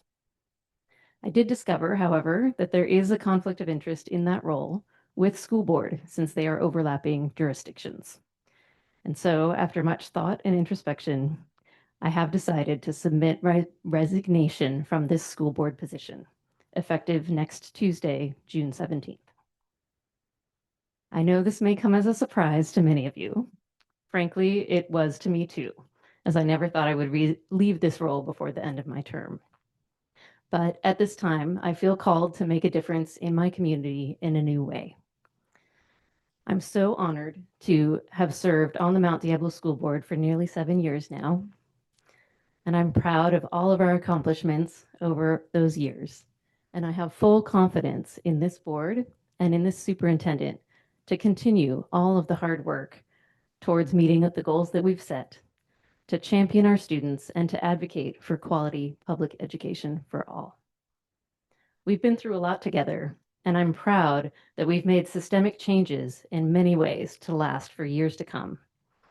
Some that stand out in my mind are adding an official student trustee position to our team to elevate student voice, steering this ship through the choppy waters of COVID, giving our teachers and staff a 9% raise and 100% benefits while still making fiscally responsible decisions that raised our financial ratings of our district and protected us from the mass layoffs that many districts are now facing. We adopted new curricula across the board, from next generation science to history and social science, ELA and math, including piloting literacy screeners before most other districts. We updated our board policies, which was a tremendous project. Thank you for all of your work on that. We went from what was really challengingly outdated technology, servers literally in closets in the district office, and schools here and there raising their own money for student laptops, to what we now have, equity-based IT investments that are cyber secure and one-on-one student Chromebooks. We hired a Title IX coordinator to ensure gender equity in sports, and we transitioned from English language learners to a fully multilingual department, including collaborating with community-based organizations to win funding for a newcomer care coordinator. All of this, not to mention that our district has the only IB high school in Contra Costa County with a diploma that is recognized worldwide. We have the dual language immersion schools that many surrounding smaller districts simply cannot provide. We have things like the recent statewide teacher of the year, Mr. Alvarico at Ignacio Valley High School, who transformed an old unused wood shop into his vision of an engineering career pathway and robotics team. And those students are mentored by and present to local professionals. And I believe they're in Boston right now at MIT presenting their inventions. This and so much more. Everyone can read Dr. Clark's end of year message, which I highly recommend. That is many pages of wonderful things that we've done just in the last year. So I want to say, Dr. Clark, thank you for your steadfast leadership and excellence in truly working as a team with each of us on this board, and for staying focused on equity and excellence for all students always. I'm so thankful to have had this chance to work with you and to learn so much from you. President Mayo, thank you for mentoring me from the very beginning when I was just a parent, possibly interested in running for school board and pestering you with questions, through the many details that you've taught me all along the way. Trustee Mason, thank you for finding ways to work together with me and always being focused on ensuring that students in every zip code have access to quality schools. Trustee McDougall, thank you for being open to meeting with me and hearing my perspective and discovering things that we both care about, like quality career pathways. And Trustee Nzewi, Thank you for being an inspiration, for sharing your vision, your extensive policy knowledge, and all of the things that you learn from our nationwide networks. And Trustee Ochoa, thank you for sharing your story, your journey, and sharing the voices of so many students so that we can really make the best decisions here in this district. And so I'm fully confident that Dr. Clark and this entire board will continue to strive towards excellence for all students. Though I'm stepping down from this official role, I will always champion Mount Diablo Unified School District students and the importance of quality public education for all. Thank you.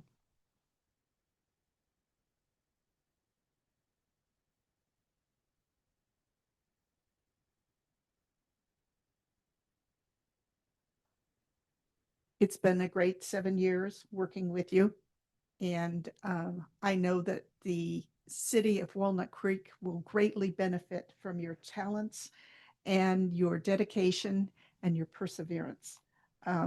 So I wish you the best, your family the best, and the city of Walnut Creek the best. Other comments? I would just say, being someone who has worked on general planning and the development of community, I think you're going to really enjoy it. And I think you're going to be able to make a big difference in your community. So good for you. Yeah. Thank you so much. As I've moved through my stages of grief from denial to acceptance over the last few weeks, I'm well, I don't know if I'm all the way there, but I mean, you're leaving, you're not going to be at the next meeting, so whatever, yeah.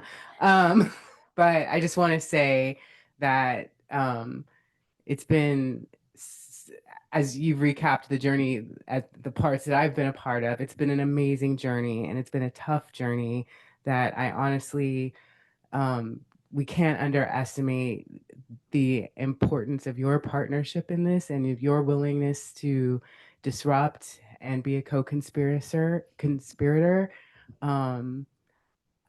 Yeah, that just can't be understated because and that I will miss. I feel a little lost. But we talked. I'm also excited because now you can say things from there that we can't say from here.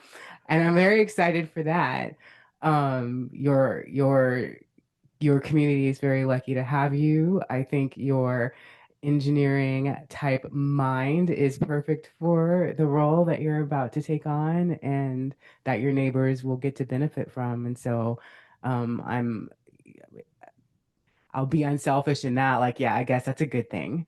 I want to thank you for your leadership in, you didn't mention of raising the pride flag in MDUSD and your leadership in organizing us to participate in now the fourth Clayton Pride Parade and from the inaugural through now.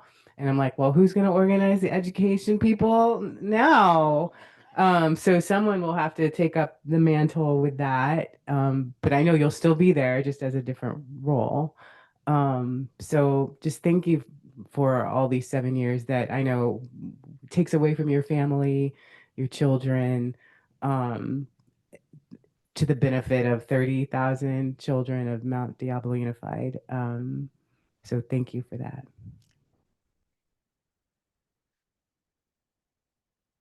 I'm shocked. I'm the last one to know. That's fine. I wish you well. Thank you for being so welcoming to me. Thank you for showing me how to ask the hard questions at these sessions and being a good example of leadership that we need. We're going to miss you. Oh, Trustee Ochoa. I'll say my personal comments because I'm emotional. Okay. Well, shall we follow up with our board reports? Trustee Xavier. I can keep going. I don't have much to report. I got the flu type B. You can take a test just like COVID. It went through our house. That kind of sucked. But what didn't suck was all the graduations I was able to get to until I got knocked down. So I regret missing the last week's, the ones after the weekend. But I'm so proud of all of our graduates. I was so inspired, like you mentioned, all the student speakers, our own trustee, and especially as a parent who will get to go through this next year as a parent, it was giving me all the feels. One of my favorite parts about attending graduation is hearing families yell and cheer for their children, and it like moves me so much. And this year, especially, like, how am I going to embarrass my child the most from getting to celebrate this accomplishment? So to all the families and to all of our students who got to celebrate this accomplishment, and to the ones that we'll get to later this summer, congratulations. Well done. And I don't think anything else happened in between since then. Yeah, I was knocked down and then I was out of town. So Trustee McDougall, would you like to go next? Thank you, Madam President. It was a little quieter the last month. Went to a couple of graduations, Concord High School at the Pavilion, and I found it to be quite exuberant and vibrant. And I really enjoyed all the singing performances that they had at the graduation. And it was the first time I'd had to accept a class, so had to learn how to do that.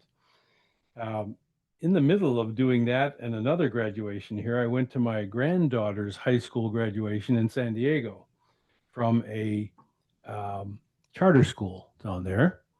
And she was the salutatorian, so we were very proud of her and glad to see how that charter school was doing down there.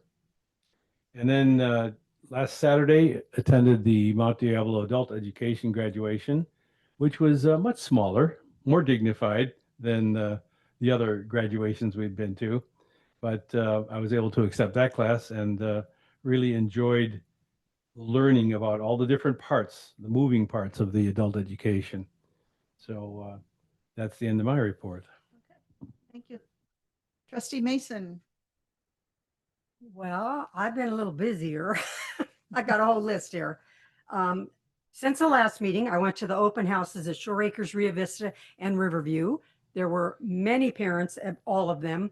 Shore Acres did a really cool thing. They had like a scavenger hunt because, you know, you get there with your parents and you're like, what do you want me to show them? So the teachers had a little checklist for them to go around. I thought that was very, very smart.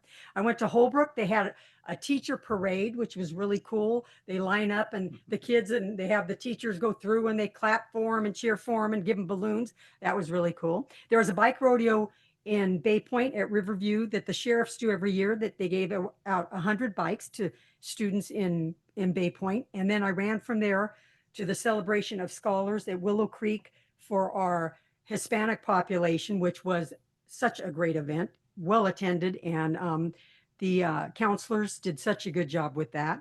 I went to the TISP celebration that has a long name, colloquial or something, for getting our new teachers ready and able to face our kids every day. I went to the CAC meeting, which I'm sure Trustee Mayo will talk more about. I went to the College Now celebration, where we actually had a student that graduated with her AA and her high school diploma at the same time, which is great. I went to every one of the graduations. Nation Valley High School had their Warrior Awards, which is really cool. Mount Diablo High School brought back the band, which we hadn't seen in years. That was cool. Then I went over to Monty Gardens next door for the 5th grade clap off. Didn't even know what that was, but that was fun. We just all sat there and clapped, and the parents blew bubbles for the 5th graders. I went to Concord High School, where they brought back their greetings in multiple languages, which we had missed in the past. Alt Ed is always fun to watch the kids get all their scholarships they give them out at the actual graduation. Olympic and Crossroads, which has been my happy place this year, and it was so nice to hear the moving speeches from all of the students. I was here for Raise the Pride Flag, and then I was at College Park High School, where the choir sang a couple songs. Northgate High School, they had 2 students come out and actually sing for the crowd prior to the graduation to entertain the crowd.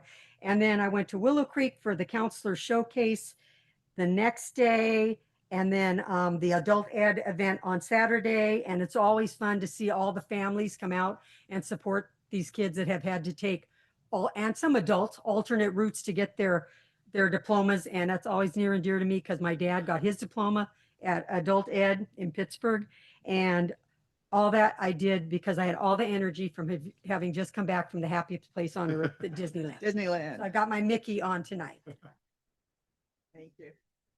Trustee Ochoa. Ever since I officially graduated, I had the pleasure of sharing that milestone with my fellow board members, and I am grateful for your continuing support throughout my journey.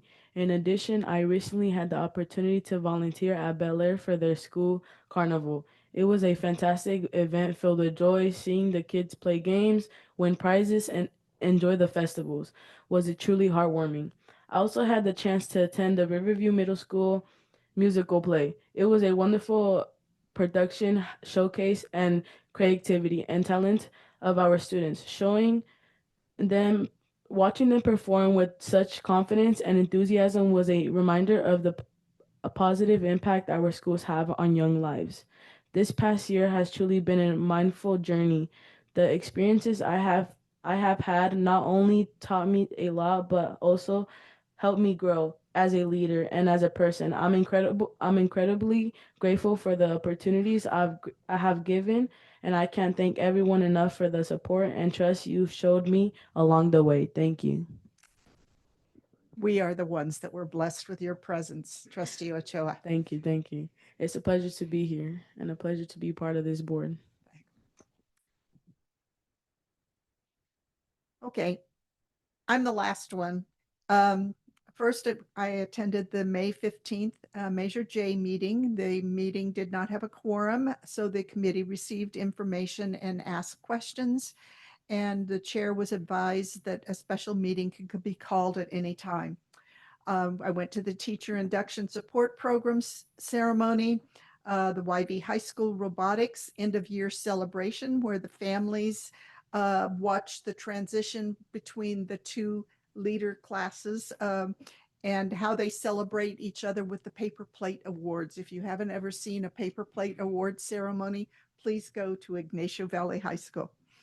I went to the first Budget Advisory Committee meeting on May 22nd, where the new appointees were received an orientation and introduced themselves. The District Learner Advisory Committee did some LCAP input and end-of-year recognition on May 22nd. On May 27th, I participated in the Capital Advisors presentation at the County Office of Education on the governor's budget revise. And if you ever have the opportunity to attend in person, it's very valuable because we have the opportunity to ask specific questions at that particular time.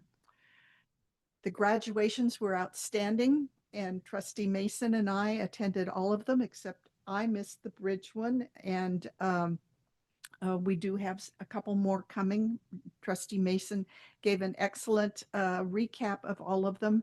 And it's always an honor, and so we recognize the students with such pride. I attended the June 2nd Pride flag raising at Dent, and we also went to the city of Concord when they raised their flag. And I want to acknowledge our chiefs and directors and assistant directors who attended the multiple graduations and sat up on stage.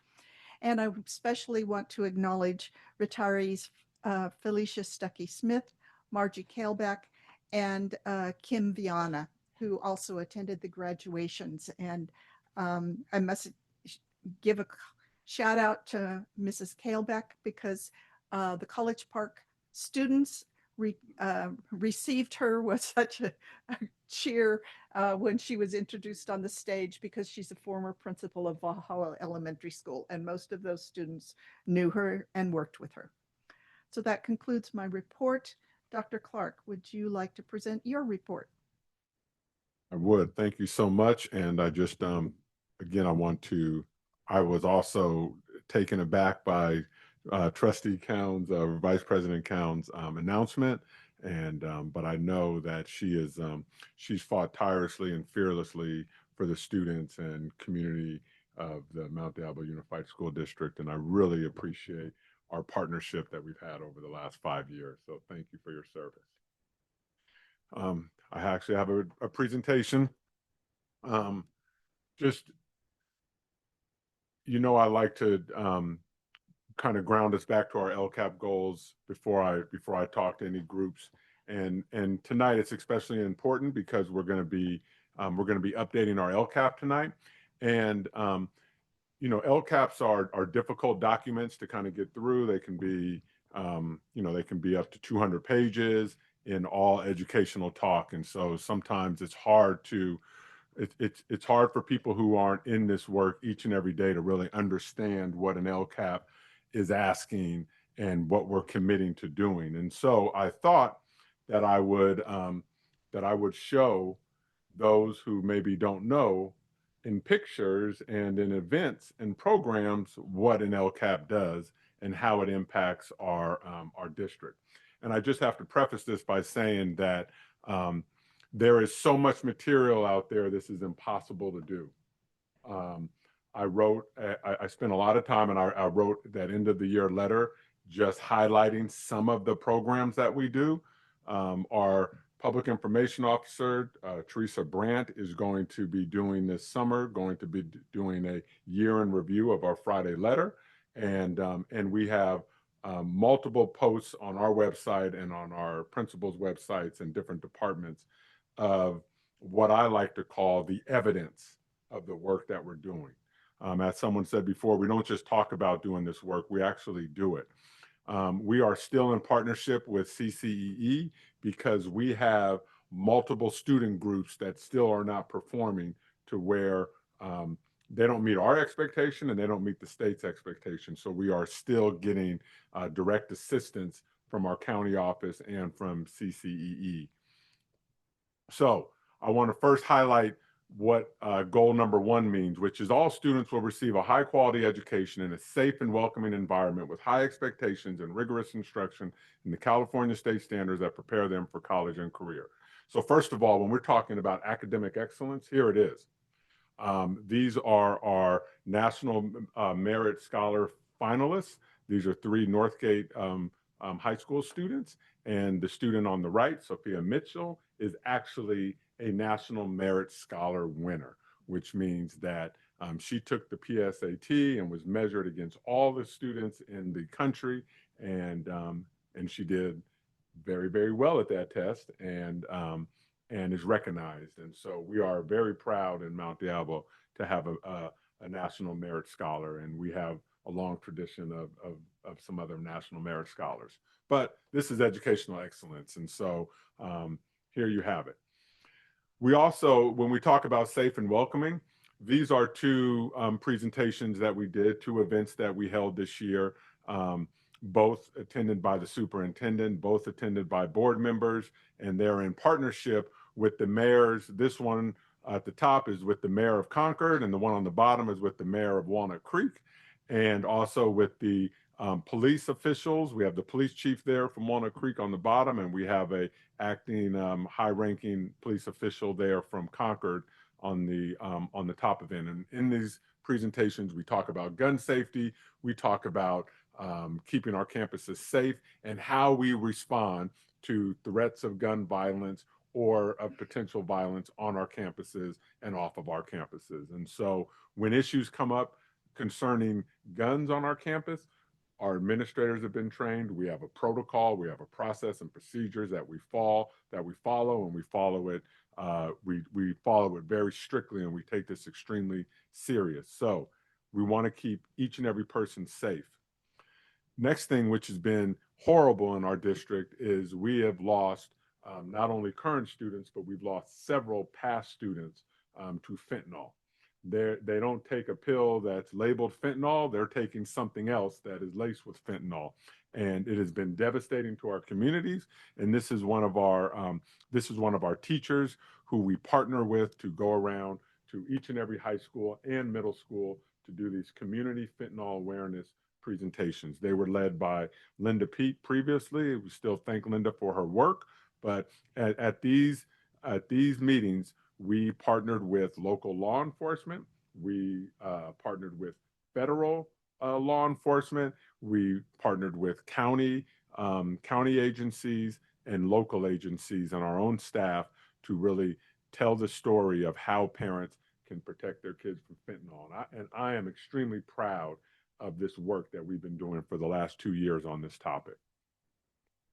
As we also talk about keeping our students safe, we are yonder bags. And so we piloted them at Olympic and Prospects, and they were successful there. We then piloted them again at Ignacio Valley High School and Mount Diablo High School. And next year, we are expanding it to Concord, College Park, and Northgate High School.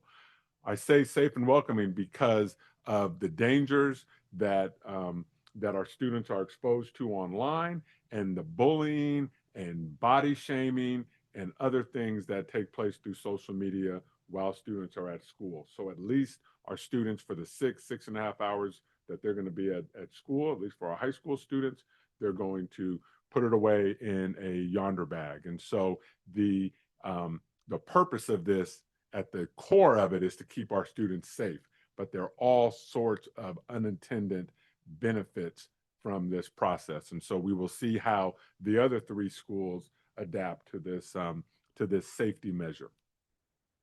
Now, also in our goal 1, it talks about preparing our students for college and career. And again, this is just, like I said, the information and evidence that we have is overwhelming. So I just pulled this out, is that this is our college fair that we do this took place at YV, but it really talks about having over 90 representatives from college and universities there so that students can come. We have staff there that will print out transcripts for students in case they don't bring their own.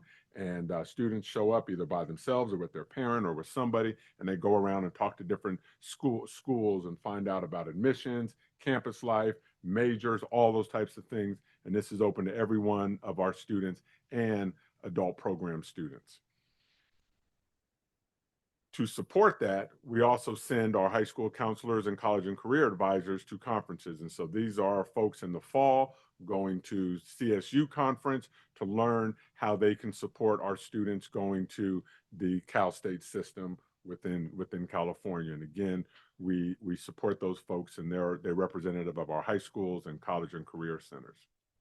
Another thing, we sent several counselors up to the University of Nevada, Reno, which is, it's out of state, but it's also very affordable. It's close. So a lot of students from the Bay Area attend school in Reno. So we sent a team up there. And again, I've shown pictures before of our students visiting college campuses and things like that, and really proud of that work. So college and career. So within career, and I see Dr. Fontenelle out there, and if I gave her the microphone, she could talk for probably about an hour about just some of the things that are included in our Pathways program.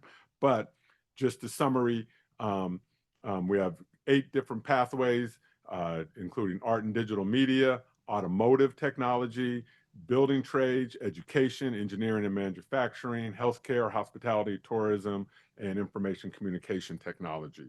And so we have multiple opportunities for students to engage in that career aspect of it, whether they want to try something out or whether they, just want to get connected to something outside of school. It's a great opportunity for that. You want evidence? Here goes evidence. We put this on. Annual career education fair. You can see the fire department there. You can see Kaiser is there. You can see probably one of my favorite things, watching the kids do the forklift. That's not a forklift, backhoe. You see other students getting information. It is just an outstanding event that is actually put on and organized by our College and Career Center. I thought I saw her earlier, but maybe she was here, right? I'm not, okay, right. Our college and career person over at Concord High School, and she does an amazing job. So again, there goes just some ways how we commit to college and career. We also talk about making everyone feel welcome. And I could go on and on and on and on with pages and pages and pages like this, but these are just some of the examples of community events taking place at our schools that just is share where you come from and share your thing. And instead of like having students stick that way in a suitcase and not expose it, we want to expose it. We want those families to feel welcome. We want people to learn. How better way to learn than to see and ask questions and engage? So Again, I'm not going to go over them all, but you recognize the schools and things like that. But those are just some of the examples of some of our cultural events that we have throughout the district to make everyone feel welcome. Now, as I move into LCAP Goal 2,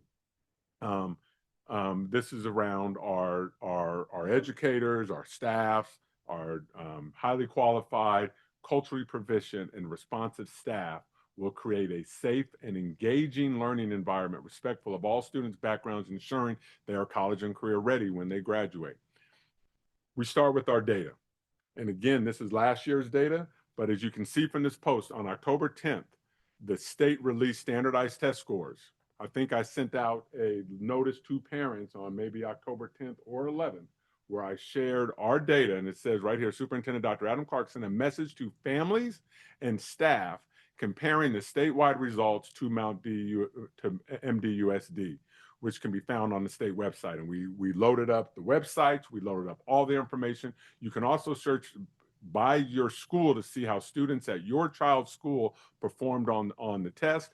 And in addition, parents can access their students' scores in their Aries HomeLink account. So we are being transparent with this. We are pushing this out. And as soon as our data comes, I will be doing the same thing, sending it to every single staff member in the district and every single family and posting it on our website.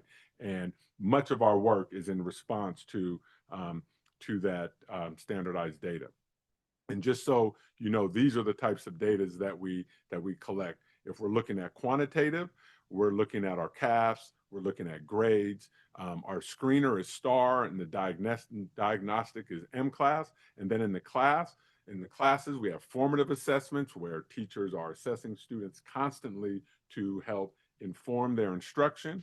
They give these daily, weekly, end of unit tests. And then we have our benchmark tests. And then more on the qualitative side, those would be surveys, interviews, informal conversations, and observations. So when we talk about data, that's an example of what that is.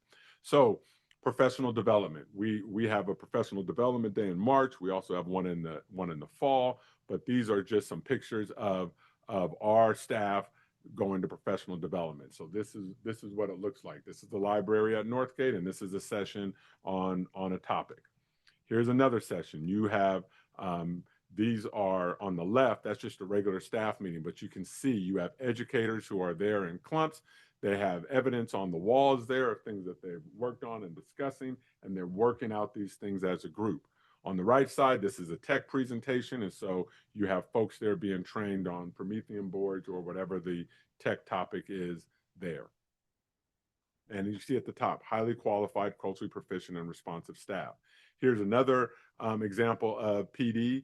These are our teachers working through our concepts of building thinking classrooms, which is in the math area. And so this is just real life teachers going through professional development. But we provide professional development for all of our staffs around myriad topics and concepts and procedures and protocols that they have to know in order to execute their jobs to be highly qualified. Of course, we have excellent staff in the district. I could go down departments and just name off all the departments that are doing so much work. But on the left, you have our classified employees of the year. On the right, you have our teacher of the year finalists. So it's not just on this. Again, we don't just talk about it, we do it. So it's not just on this paper here. Here it is in real life, where we bring our classified folks out, we read about them, we talk about them, we celebrate them for them and their families, we give them an award. And so these are our classified employees of the year, but they represent all departments where we could have found dozens and dozens and dozens more of folks who could have been there that night to be recognized. And here are our teachers. And of course, we have our two teachers of the year, Dr. David Pintado and Elizabeth Swanson there holding the big plaques, but we have everyone else there just celebrating. So again, those that high quality staff at all levels is something I'm extremely proud about that we do in this district, meeting that LCAP goal. Engaging learning environments. This is what an engaging learning environment looks like. We have students working on stuff. We got students over on the right working on sight words. We have this student in the middle. He is writing text, but in the notebook are kind of his notes and and things like that. And now he's putting it on paper. And on the left, we have math problems and things like that the students have worked through. As we talk about learning environments, this is also a learning environment. These are, just a small snippet of, I see Kelly Hoover back there. I did see her, and I know, our VAPA offerings in the district are extensive, but here goes something at Concord High. It's choirs. You can just see all the students who are participating in music and being exposed to that. And then on the bottom, you have some students doing instrumental, and I even see violins here in the district. So I thought that was only at Stanley Middle School, but here that's happening here. So very, very proud of that. Also a learning environment is our athletics. I know a lot of our coaches and parents think that, like, they're in the NFL or they're in the NBA or the MLBs, but athletics is a learning event. We want students to learn commitment, learn teamwork, learn how to win, how to lose, all those types of things. And so we offer a plethora of athletic opportunities for all of our students. And again, we have, it's all self-explanatory up there, but that is part of our classrooms as we go out to tracks and fields and baseball fields and basketball courts and pools and things like that. That's that's creating that engaging learning environment. Now, as we go to goal 3, families and community. So this special education is something that, as you have parents who send us their students who learn differently and need a different, sometimes a different way to learn. I embrace that. Not everybody embraces that. And sometimes there's issues there, but to try to deal with those issues, these are the types of things that we put forward to help in guiding families through this process and recognizing our students. So we have IEP training. We have this, where we're talking about dyslexia there in the middle. And over on the right, we have our student program where we recognize those students who learn differently, who don't often get recognized in the general education environment. So that's just a small example of what we do to engage in our community and families. And this is how we engage with parents and families who have students who learn differently. These are literacy nights, and these are just wonderful kids who are welcome to the literacy night. And this is over at Mountain View Elementary, and these students have put together bags and packets to bring families in to engage in literacy. We have our DLAC, we have our African American, we have our APAC meetings and things like that. Our DLAC has grown over the years, and we have more folks coming. We have new multilingual, the leaders in that department who are bringing different energy and different things to our DLAC committees. But this is a way to bring those families in and make them a part of our district. This is also an example. Here's a flyer on the left of parent conferences that we do at the beginning of the year. And so the parent conferences alone, I could just stop at that and say, like, great, but look how the flyers are done. We have in English on the left, we have in Spanish on the right, and we have in, I'm going to say Arabic, but Farsi or whatnot. But what I find interesting, if you look closely, and like you wouldn't know this, like if you didn't examine other things, but we go from left to right with time. So it starts at 8, ends at 8:45.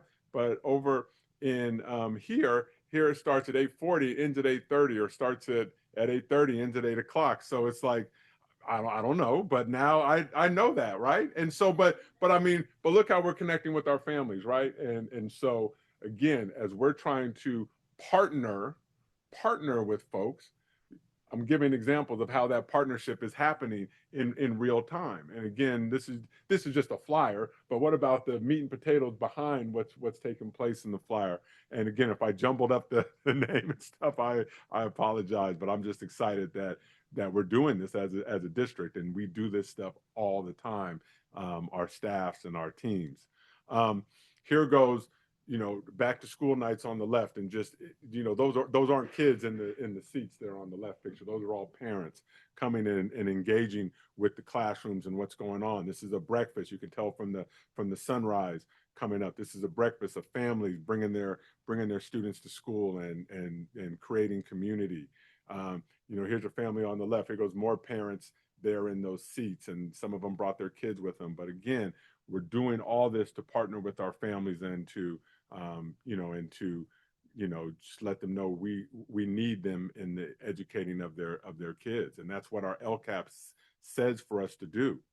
I'm very proud of this work. These are our social work specialists here, and they are at San Jose State recruiting folks to come and serve in our social work internships and our wellness center programs. So again, we're sending those folks out to go out and recruit folks to come and serve in Mount Diablo, so they can connect with our communities and find out what our communities need. Extremely proud of them. And then I have some pictures here just to show like what this community engagement. So our counselors should do, I'm going to jumble the word, of course, but counseling, confesitas, they put this on, and these are students who they've had interactions with, or they've supported, or students who have made gains at their schools and whatnot. But again, an inclusive environment, down at Willow Creek, certificates, but just bringing people together and just saying, we care about you, we see you, we hear you, all those things. This is a Willie Mims Award, again, where we're bringing families together to recognize students, just bringing people together. And again, as we partner with our families, and if we see families that historically have not partnered with us for various reasons, how can we be intentional on getting those folks into the door? And when you recognize their kids for something, you will get families into the door. Probably, no offense to all of our high schools out there, but one of our signature programs out there is our College Now program. And these pictures just continue to grow and grow and grow. But to hear the stories of these students, and one thing that's really nice about the College Now graduation is that they're there with their families and sitting at a table with their parents, or with the relative or whatnot, but just getting to know these kids and just knowing that these students historically are not your 4.5 students or your ones who are, just got everything figured out. These are students who are trying to figure things out. And I respect them for trying to do something different. But in the effort of doing something different, they are lining themselves up for success by engaging with DVC. We have this jewel over there that students can either use it for a pathway into the UC system. You can use it into a pathway for free into the automotive technology career. I got my car fixed the other day. It was over $200 an hour to work on the car. Labor is always the most important thing with your cars. And they have programs over there, free programs for our students to go in and take. So and again, Dr. Fonell is going to probably just, I wish every single high school student in our district would take a class at DVC, if not more. So hopefully that happens, and I'm going to keep advocating for that and hoping for that. Just other ways how we just connect with our students. Again, look at the families, look at our kids on stage there. These are fifth graders. They're not graduating. They're just going to middle school, but it's just graduation. Oh, okay. All right. Well, in the eyes of the state of California, it's a promotion. All right. So it's a clap off. It's a move on. But look at them. I mean, they're so funny. They're so engaged. And look at the parents. It's a packed house. And this was at all of our elementary schools. Again, like I said, the content and the evidence that we have is overwhelming. And we put it in our Friday letter every single Friday for anyone out there who wants to learn, how do you implement an LCAP? We raised our pride flag. Again, we're going to continue to do this. We did this, it didn't start. I mean, it started when I got here, but I wasn't the one who brought it. It was here. Of course, I embraced it. And like I said, at this flag raising ceremony, if raising a flag is going to make students, families and staff feel accepted here, raising the flag, then I'll raise the flag each and every day. Like, again, I want people to be accepted. I want people to feel safe. And if there wasn't a need to do it, we wouldn't do it. But clearly there's been a need to do it. So that's why we do it. So I'm very pleased. We had the mayor of Concord there. We had the mayor of Walnut Creek. We had most of our governing board there. We had employees there, staff there, the team there. It's just something that we do. And then, okay, our kindergartners graduated up to first grade. I'm not going to get in trouble.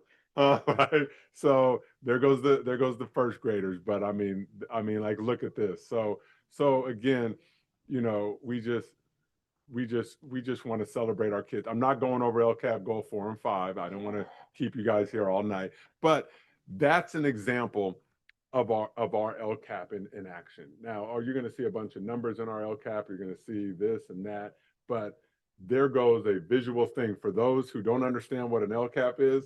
That's what an LCAP produces, with our eye on our students, on our communities, and on our staff. With that concludes my report. Thank you. Excellent. Thank you.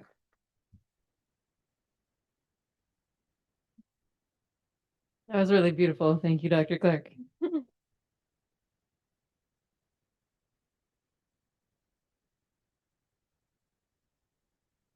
Okay. We're ready to move on to 15.0, the consent agenda. Items listed under the consent agenda are considered routine and will be approved or adopted by a single motion. There will be no separate discussion of these items. However, any item may be removed from the consent agenda upon the request of any member of the board and acted upon separately. Okay. And Chair, I would like to pool 1527. Okay. Thank you, Ms. Mason. We have 3 cards. Shall we?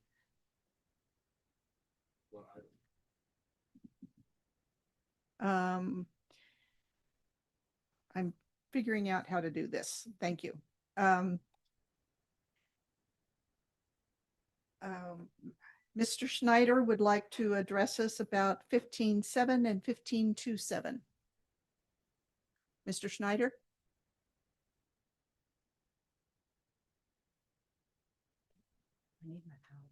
I guess we could move his public comment since we're going to be considering it separately to that particular item. All 3 of these, well, you have 1 item that is not considering to be pulled. Okay. Would you like to address 15.7? Yes, I would like to address 15.7. I know this is the YMCA contract. I believe it's mostly in the city of Pleasant Hill, servicing our elementary kids, TK through 6. My concern with this is that Bahala and other elementary schools, I think we're up to 6 of them, are still not on the CARES program. We still have unduplicated pupils at those locations. My own son has never had academic support beyond after school, even though he qualifies in the 3rd grade, in the 4th grade, 5th grade. And now as he goes over to Valley View, the whole after school summer program was canceled, but I didn't get notified until May, even though the board kind of knew about this in March when they had to do the repairs on the roof. So again, I'm hoping that we can look at that CARES program, look at the expanded learning program, and get all elementary kids, TK through 6, exactly what the CDE says. And if it's not at capacity, if it's over capacity, if it doesn't exist, it's in that grant that you need to bus them to and from the closest after school program. So that's why I'm kind of worried about this expansion when we're not expanding. Thank you. Thank you. All right. Do you wish to pull any other items besides 15.27? All right. Is there a motion to adopt the consent agenda? I move that we adopt the consent agenda items. Second. We already pulled 15.27. So there's a motion by trustee Nzewi with a second by trustee McDougall to adopt the consent agenda with the exception of 15.27, which will be heard separately. Trustee Ochoa, how do you vote? Yes.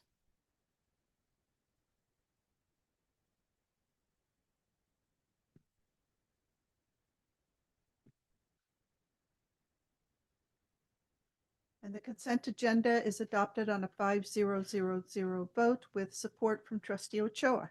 Thank you.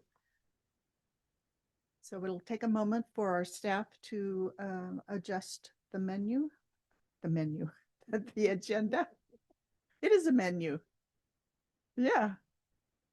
Okay. Okay. All right. So 15, it is now 16.1 and it was originally item 15.27. We have two speakers on this particular item. The first is Gina Haynes.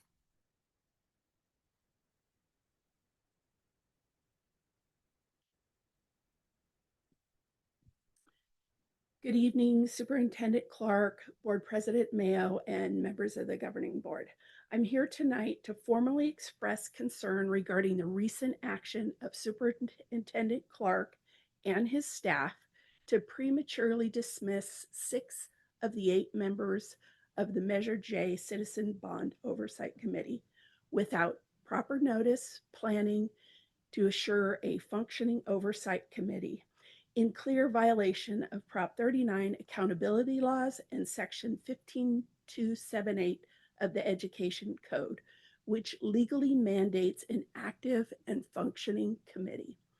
With 2 members remaining, no chair, no vice chair, no meeting date set, and lots of unfinished business, including the annual report that should be coming up next month.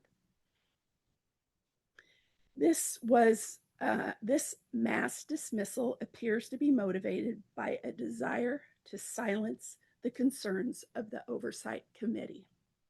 Despite the lack of support from the district, our committee has fought to ensure accountability and transparency in the expenditure of voter-approved Measure J bond funds.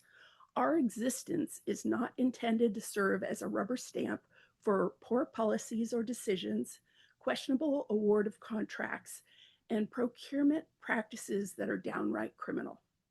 I should have known after the last Measure J CBOC meeting when Ms. Koslow asked several of us if we could just drop the issue with the Schneider contract, that was the litmus test of moving forward with dismissing many of us at the first possible chance. Except district staff, superintendent, and legal counsel must have not read the bylaws that state our term starts at the first meeting of the CBOC, which was August 22nd, 2019. So now we are left with a defunct oversight committee and no plan or ability for it to carry out its legally mandated responsibilities under Prop 39 in the Ed Code. A defunct committee not only weakens public trust in the oversight process, but raises doubt about the district's commitment to any sort of bond oversight now and in the future. The doubt is compounded with the civil grand jury report just released with 5 recommendations to make the Measure J CBOC a truly independent and not controlled by Mount Diablo Unified. So where do we go from here? With 5-6 months for Measure J spending spent out, I don't see how you're going to find members to fill that gap. With some members serving on the Measure C CBOC for 12 years, it doesn't make sense to dismiss the current members. Thank you. Mr. Schneider, you're the next speaker. Welcome. Thank you again. I was kind of hoping that this would have been pulled because of the timing of everything that's going on with this, but it has been pulled off the agenda, completely removed Thank you. from the agenda. Excuse me. So I just want to say, out of the committees that I have seen within the district, the CAC and this particular committee does the hard work. They ask what, when, where, why. They don't take everything on face value. They follow the data, they follow the procedures. And then they start working on the hows. How can we do better? How can we be more efficient? This committee was absolutely just doing what an independent oversight committee should be doing. And it's just very disturbing that we continue on this track instead of looking and giving them the information that they need that's already been given to Schneider Electric, especially on utility usage, so that we can see and verify from all angles, did everything get done right? And if not, let's learn from it. Let's not go ahead and try to bury it. Thank you. Thank you. Okay, we'll bring this back to the board.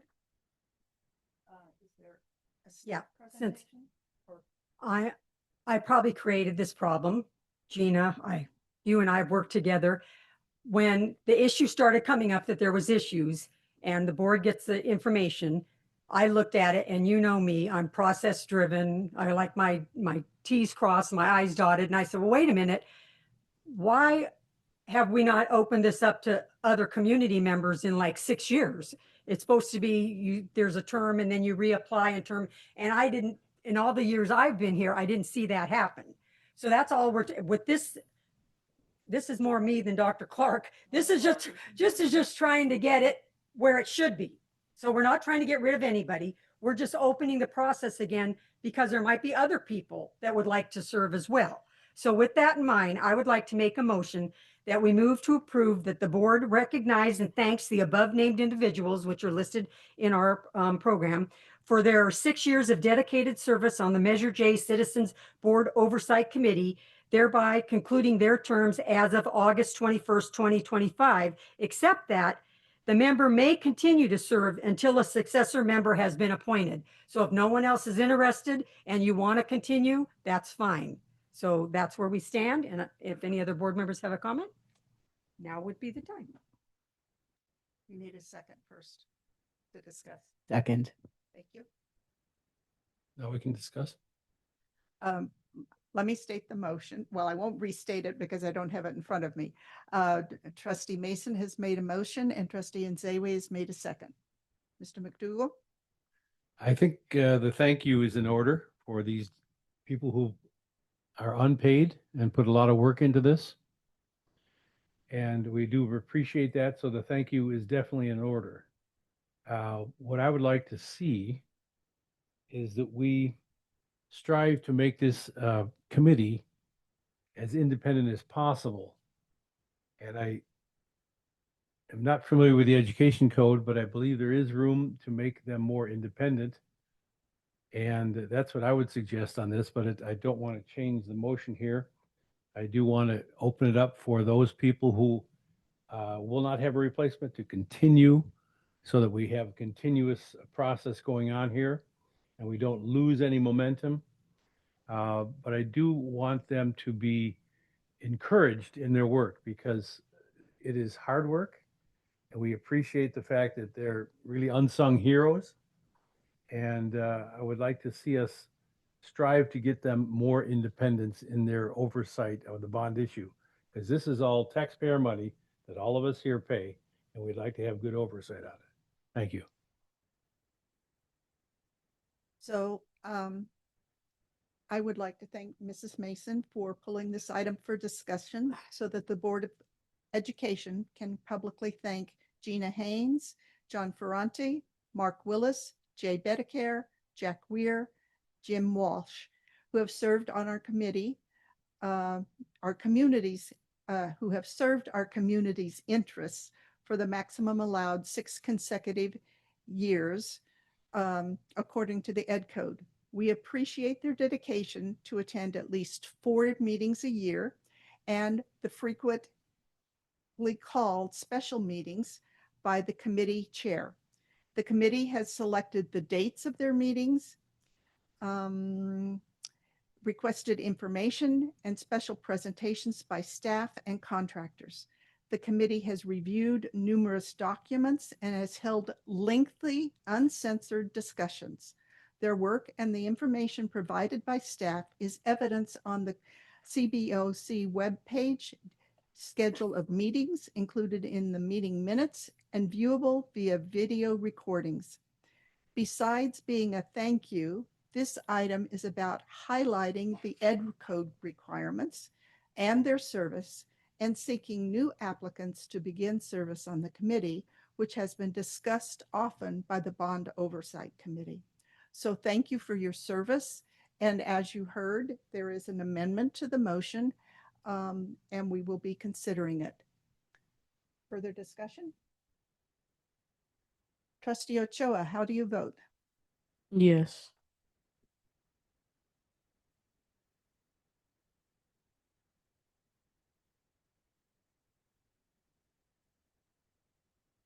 And the motion is adopted on a 5-0-0-0 vote. Thank you. Dr. Clark, we're ready to begin the regular business of the meeting.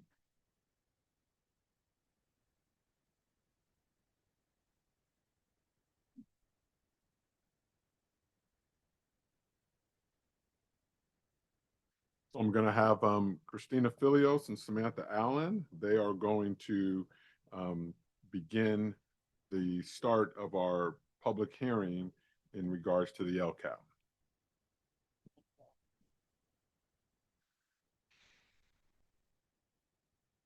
Oh, do I do it now or late? After? Good evening. You would do it now? Do it now. Okay. I open the public hearing. Thank you. Ms. Allen, please proceed. Thank you so much. And please forgive me, glasses on, glasses off. It's that phase of life. Thank you so much, Dr. Clark, Madam President, and Board of Trustees for having us here this evening to share with you the draft of our LCAP that we have been tirelessly working on throughout the school year. Tonight we'll be sharing with you this LCAP at this stage is a draft. And on the 25th, we will be back to share with you the finalized version. For those of you that need it in Spanish, we also have it in Spanish.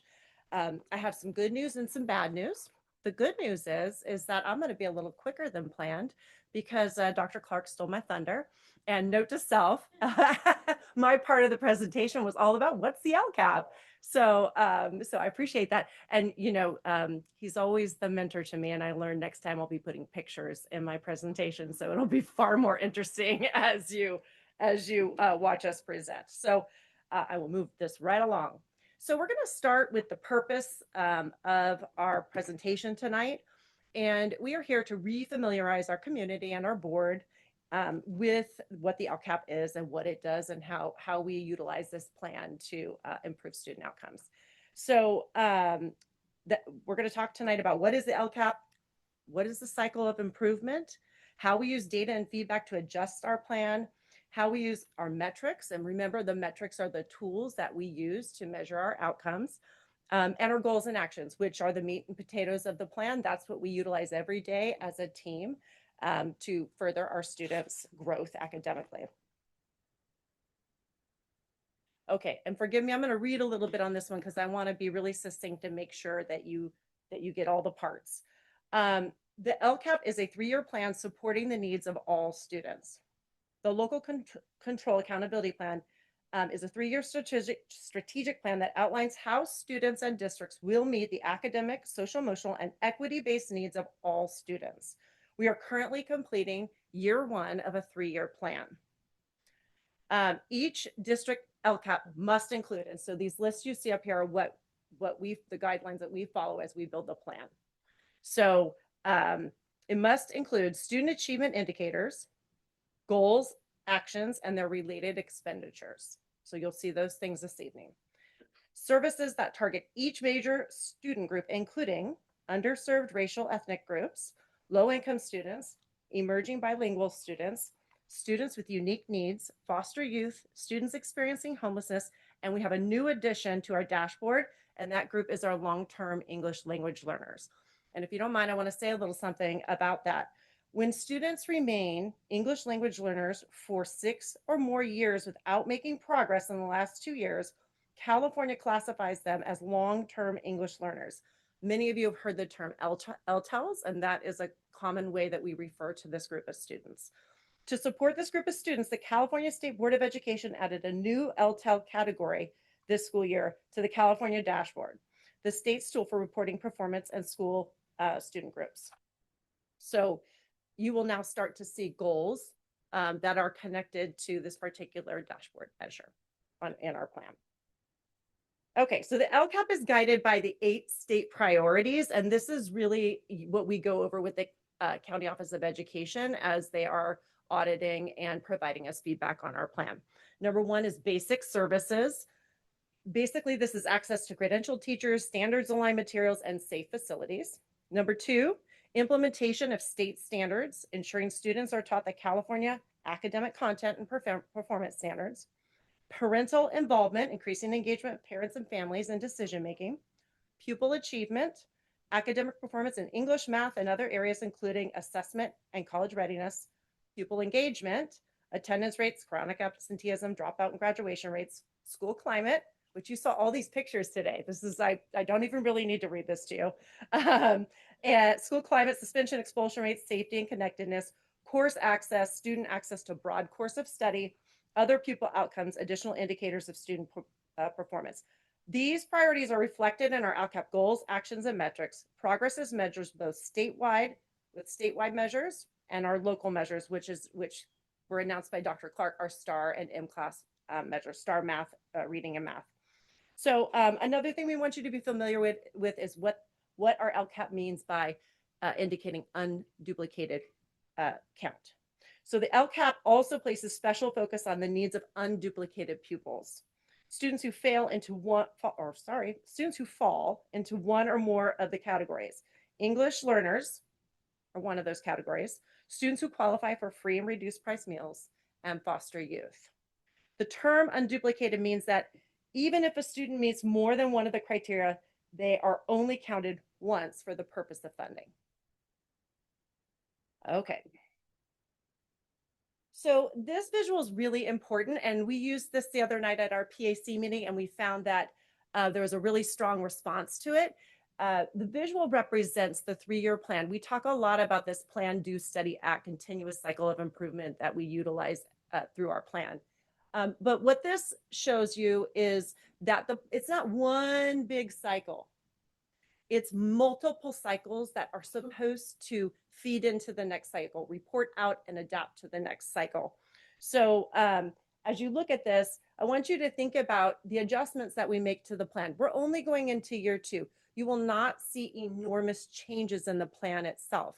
What you'll see is our response to the data that we have collected and the new data platforms that we're utilizing, adding those to the plan, maybe some grammatical changes, we moved some of our things from one goal to the other. We took our LTEL information and moved it down to goal 4, as we do feel like they're part of our focal scholar group. So again, as you look at this model, let this be the representation of the 3 years of work we will be doing. And as you think about a plan, do, study, act model, think about the school year and the way that we move through the school year. And you can even use community events to sort of represent that cycle. We come back to school and we implement the plan that we created, right? We adapt, we use the plan, we collect the data. Then we come into our first report card season, right? And we start talking about how those things that we're doing are impacting students. Then we make some changes to address the students or the groups that are not meeting the goals that we had hoped for them. And that continues throughout the entire year. So on top of your large plan, do, study, act, we have smaller cycles going at our sites. So I hope that helps you understand our cycle of continuous improvement. So we have 4 broad goals. I'm not going to go over them because Dr. Clark did a beautiful job of going over them. And then we have 1 equity multiplier goal. And that's the goal that has Crossroads and Olympic, and now we are adding Glenbrook Academy to that equity multiplier goal. So I'm going to hand our presentation over to Christina Felios. We have a team of people who work on this LCAP.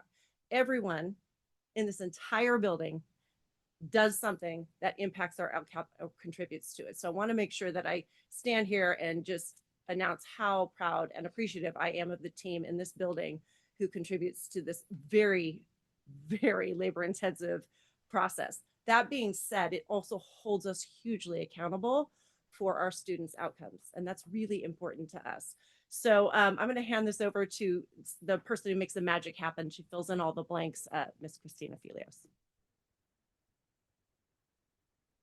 Thank you, Sam. Good evening, President Mayo, Board of Trustees, Dr. Clark. We're going to say thank you, Dr. Clark, for summarizing the LCAP in pictures. I will not have to go over every action. I will be taking some time to go through each goal. It is important to us in this public hearing that we help our community to have an overview of the plan. We know it is long and dense. We want to make sure our community understands overall what is in the plan and our goals and actions on behalf of students.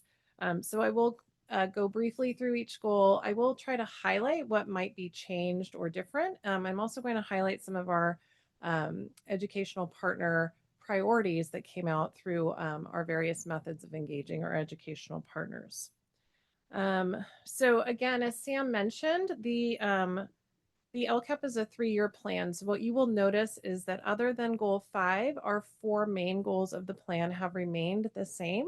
We are keeping that large vision for all students in our district stable and then making small adjustments, again, based on data and feedback. One requirement of the LCAP is that we engage educational partners, and I'm really proud to share with you that in the spring we had over 1,800 parent, community members, and staff provide us input on the LCAP through our survey process. And for me, even more exciting, over 3,500 5th through 12th graders answered our survey questions for us and gave us feedback. And they're really our end user and the whole reason that we exist. And so I was very excited to see their feedback come in, and I will share some of that with you in the goals.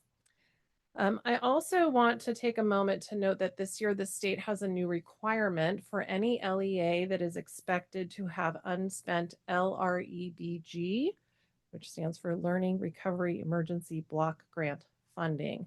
And that requirement is that the LEA conduct a needs assessment that looks at CASP ELA, CASP math, and chronic absenteeism data at the district, school, and student level. And then based on that needs assessment, plan for actions within the LCAP that will be funded with the unspent LREBG funds.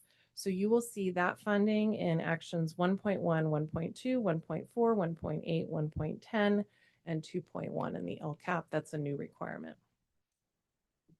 Okay, goal 1, we saw those beautiful pictures that Dr. Clark shared. Goal 1 is really focused on standards-based instruction, our safe and welcoming environments, and our college and career readiness for students. Goal 1 has the most metrics for our student outcomes, so you'll see a long list of data points in goal 1. Most of our dashboard is there, as well as our local indicators. And what you'll see is that we've added baseline measures for STAR and MClass, which are our new metrics. We are also adding a CCGI metric for college and career readiness that our counselors are starting to use that state platform. And the other thing you'll notice is that our actions and services mirror our 24-25 plan very closely. So standards-based instruction, our foundational literacy, class size reduction. I did want to share that across all of our community partners, not our students, but our other community partners, parents, families, staff, community members, and advisory members, class size reduction and positive school climate and safety were very highly prioritized across all groups. And in the LCAP, you'll see, for example, we have an action around class size reduction. We've allocated $6.5 million to that action alone.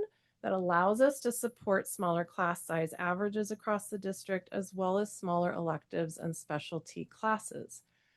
Interestingly enough, for our students who completed the survey, some of their highest priorities were these kinds of learning experiences: electives, career pathways, field trips, college fairs.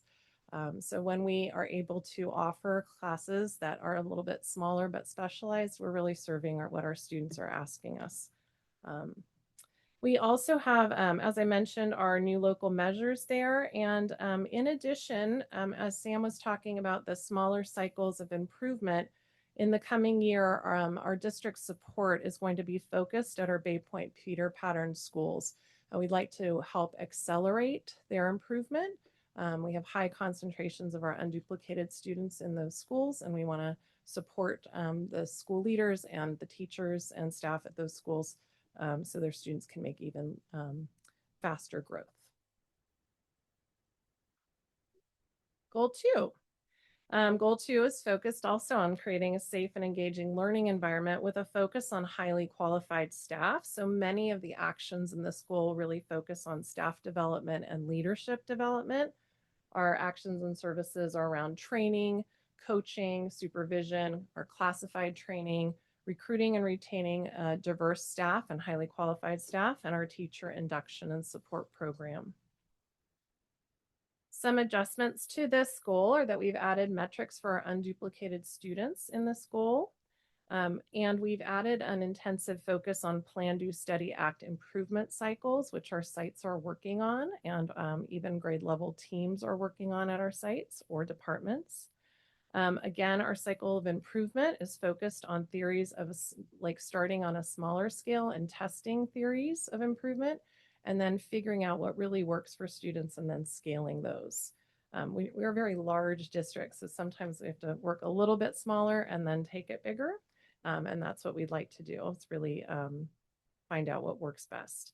Again, our community priorities were professional development for teachers and principals, classroom assistance and training for those support personnel, and then training on inclusive environments and restorative practices. Goal 3, we saw wonderful pictures of fostering family and community engagement.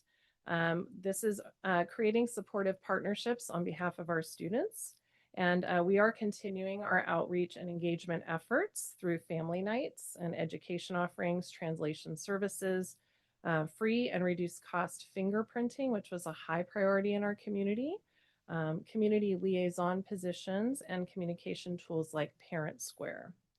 And interestingly enough, even with our students, in their voices, they asked for educational opportunities for their parents as well, so that they could understand our school system and what is happening in our schools. So again, those priorities included the family engagement activities, the free or reduced cost fingerprinting. This year, we added contracted translation services because that is one of the ways that we have been able to expand our outreach to families who speak languages other than Spanish, and partnerships with community agencies. That's one of the successful strategies that we employed this year to ensure cultural responsiveness for families who are coming into our community and with whom we may have less experience working in a culturally responsive way. Some exciting celebration. We're very close to meeting our 3-year goal for percent of families with emails in areas. Our goal is 90%, and we are at 89, so that's a celebration. Goal 4. We know that this goal originated as a requirement from the CDE for any student groups that had 3 or more consecutive years of performance on the dashboard that the CDE was not progressing. And although this is no longer a required goal, I am very proud that in MDUSD we are continuing to have a goal 4, really calling out the needs of specific student focal scholar groups and calling out the actions that we're committed to on behalf of each of the groups. As Sam shared, long-term English learners have been added, and we've moved a few metrics into this goal specifically for our multilingual learners and our long-term English learners. So again, some celebration. We did see some increased metrics for our focal scholars, including our African American students who do not qualify for differentiated assistance based on the 24 dashboard.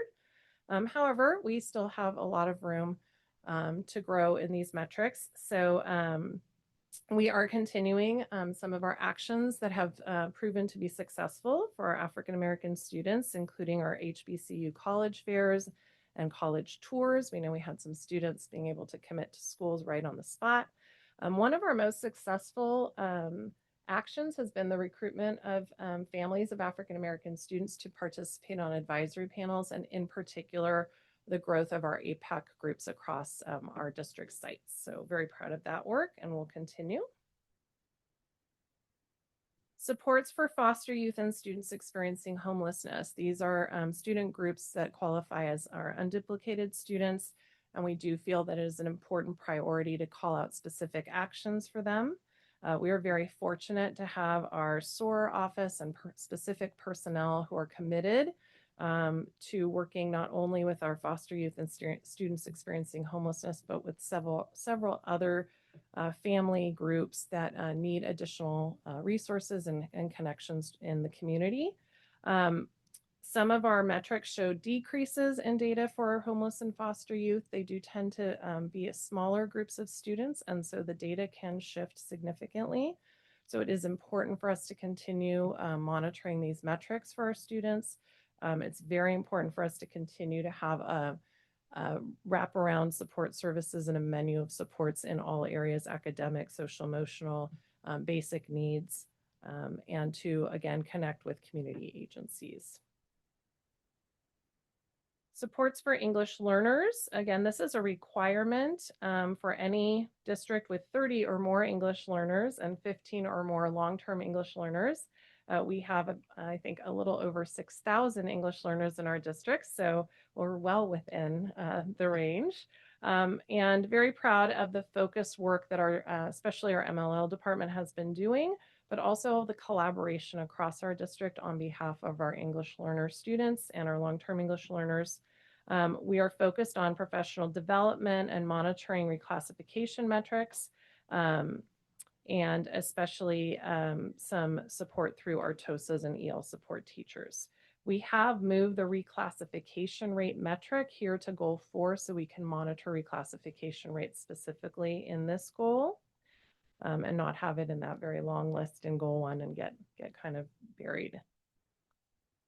For our support for long-term English learners, so this is kind of a dual focus here. One, reducing the number of students at risk of becoming long-term English learners by increasing the number of students we are reclassifying within that 6-year to 7-year mark that Samantha mentioned.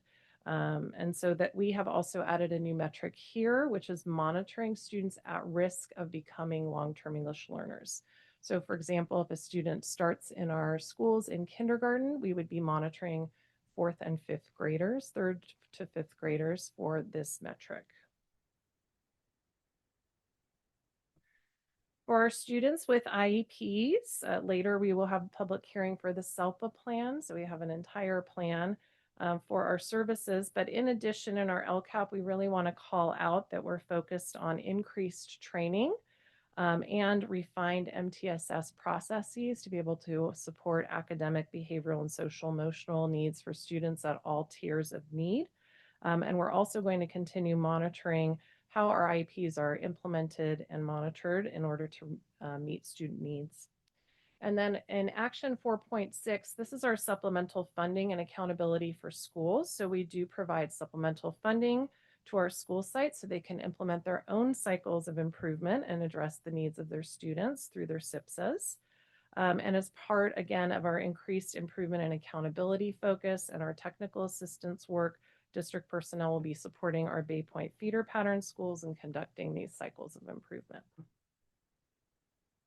So goal 5, you'll see a significant change here. Again, the equity multiplier focus goal in monies and equity multiplier monies are allocated to schools that had prior year non-stability rates of greater than 25%, meaning that students change schools. And then also the prior year socioeconomically disadvantaged pupil rate was greater than 70%.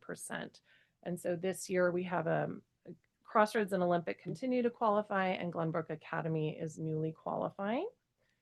And so our goal has changed to include Glenbrook. They've been added with a 1-year improvement timeline. Equity multiplier goals must be time-bound, specific, and measurable within the goals. So you'll see those metrics right there. So by 2026, all three schools are working on improved graduation rates, improved attendance rates, and improved on track for graduation rates. We also changed and added a few actions in this goal. We had only personnel actions in last year's goal, and now we've added some funding for transportation and basic needs support.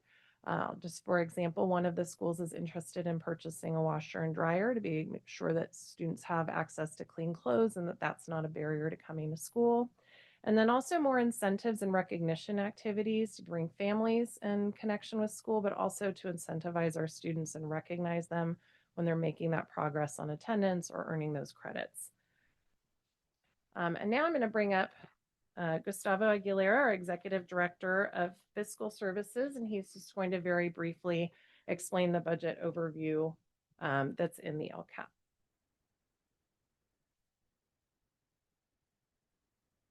Okay, thank you.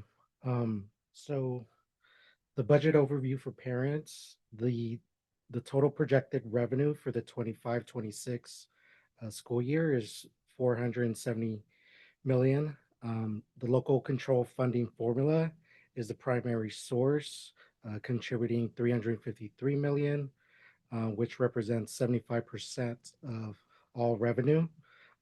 Within the LCFF, 33 million is allocated through the supplemental grant.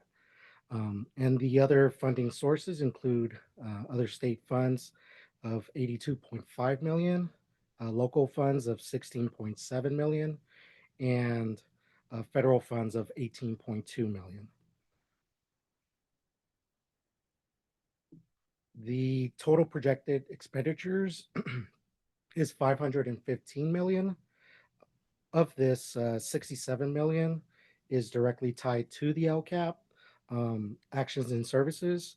The remaining 448 million is allocated for general operations, which include employment compensation, facilities and maintenance, transportation, special education, legal and administrative expenses.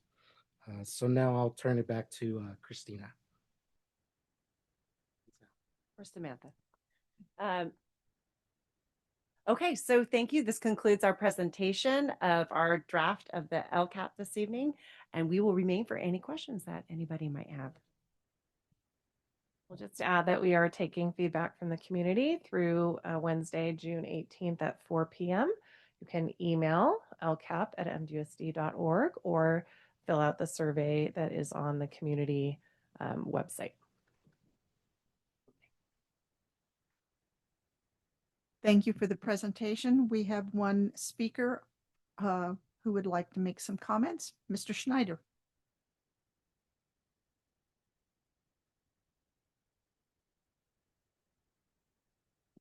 Long night. So I would just like to say thank you to the staff of Mount Diablo for working on this. This thing is a monster of a document. Many school districts have elected in the last few years to create more of an open window for gathering and collaborating and having meaningful engagements with the community to help them through this process, some of them starting as early as November, definitely by January. And as I look at this document, I do comparisons. I do data analysis. I do all sorts of data that is being used for multiple sources across the state of California, including what can we learn from districts that are similar to ours who may be doing better, and what programs, resources, and how do we get them here? My main concern is the lack of engagement with the community. We need, in my opinion, looking at what is working is more family engagement. And that's going to require not just as a district educating our kids, but educating our families. LA County has 2 days, 90 minutes of training for their staff and for the families. Saddleback Valley was very similar to Mount Diablo in population and unduplicated. Their number one goal is family engagement. And in that goal, they have about 23 action items to go ahead and improve. And I think in our current LCAP here, I think we're at 7. So there's definitely room to grow. The other concern that I have is the readability of the document itself. Create paragraphs breaks in these very long descriptions so that it's easier for families and the community to actually be able to read the document. Right now, it's just all cluttered into a big little ball of yarn, and you just gotta really gotta focus. It needs a little bit better readability, and think of the community. Think of how can we make this information easier to digest. The other issue is we're going to year 2 now, and as we look at the metrics from year the baseline, they don't line up with the year 1 or the year 2. They're offsetting, and it's very hard to describe, but if you look at it, it doesn't go straight across. And so we can create more readability in this document and get parent engagement with a family engagement model from the CDE. This is how we can grow engagement with the community. Thank you. Remind me, did you say that this parent input was 1,800 and the student input was 3,500 written comments? Okay. I realize that Mr. Schneider probably wants face-to-face comments, but yeah. And just so you know, we also have PAC, CAC, and DLAC where we do activities and we train parents around the LCAP and receive feedback in person. And we absolutely, Mr. Snyder's not wrong, we absolutely could have more involvement in our groups, and we're working on that. So thank you. Other questions from the board? Thank you for that report. I do have some questions. You mentioned that you have a class size reduction goal for which you had $6.5 million allocated. And I know this is a complicated process because you need classrooms, you need teachers, and a lot of other logistics to work to reduce these class sizes. So I want to ask, where did you accomplish class size reductions? And was it because they had the classrooms available? You found a school that did have the rooms? And what about the additional teachers you need? Where were you successful? So I'll start, Christina can add in. When we look at class size reduction, many of the places we're spending that money are in courses like band, choir, CTE, electives, AP. The reason is many of those, I use this all the time as an example. Jazz band. Our class max is 45 for band.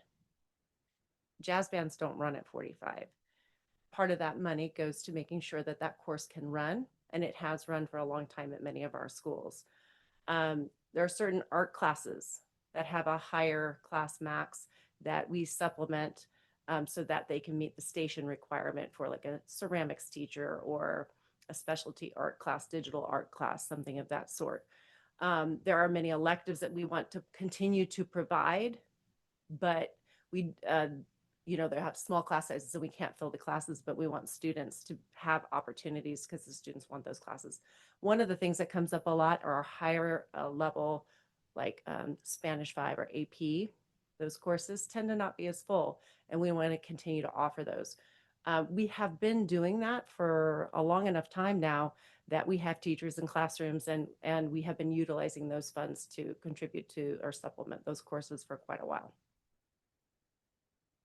You want to add to that? I would just say that when we supplement those smaller classes, it also helps ease the burden off the other classes. So students would be going in and filling all the other classes as well, right? So that's why it's an average, sort of overall, but that's where the supplement is happening. Yeah, and we have done things like projects where we've said, okay, Algebra 1 is a place where we want to make impact. Let's make a commitment across the board to keep our class sizes as close to 30 as possible rather than the class max. Now, again, we're not turning a student away from a class. So some of the classes might have been over that number that's lower, but the intent was to reduce the class size to see if we could make an impact. Okay, so $6.5 million isn't a heck of a lot of money to do it. So I can see you're doing it in areas that you mentioned jazz, you mentioned art, you mentioned Spanish. The one that I wanted to hear was the maths and the English, and I heard algebra. But it seems like yes, you can reduce classes in those specific areas. How about we use more money to reduce classes sizes in English and in math? And how much would it take? I don't know what the cost of that would be, but when you think about reducing class size in English or math class, you're talking about, grades 9 through 12. Right. Every student Everyone, having those every classes. student, So, exactly. and one of the things that I will tell you is that when you reduce class size, which is something that we would love to do across the board if we could so afford, it, one or two students is not necessarily the same impact or the impact that teachers are looking for or that staff is looking for in a perfect world, because we have, our class maxes are over 30. So again, picking and choosing and making decisions and prioritizing. I'm not saying that we haven't done projects in which we pick subject areas, but English and math across the board, we've got that would be every student across the district that we would have to be able to fund. Okay. Yeah. You're doing a good job with $6.5 million. Yeah. Thank you. I'd like to see us spend more money on that. And I even would suggest that maybe instead of an increase in pay, maybe the teachers would like a smaller class. And I know that I have some friends in the area who live near me who are teachers in the district. And they say, the pay is nice. The insurance coverage for 100% is nice, but I'd sure like to see a smaller class. And I think that's got to be one of those goals that we really strive to. And I know the superintendent's been doing this for this term here. And so I like to encourage us to continue on this path to increase it to be more successful in other classes. Thank you. We appreciate your feedback. Thank you. Anyone else have any more comments? All right, this will come back to the Board of Education on June 25th, and I will close the public hearing. Thank you very much. Please remember to submit your comments about the LCAP to lcap@mdusd.org by June 18th, I believe was the date. Thank you. Thank you, everyone, for your hard work on that very large document.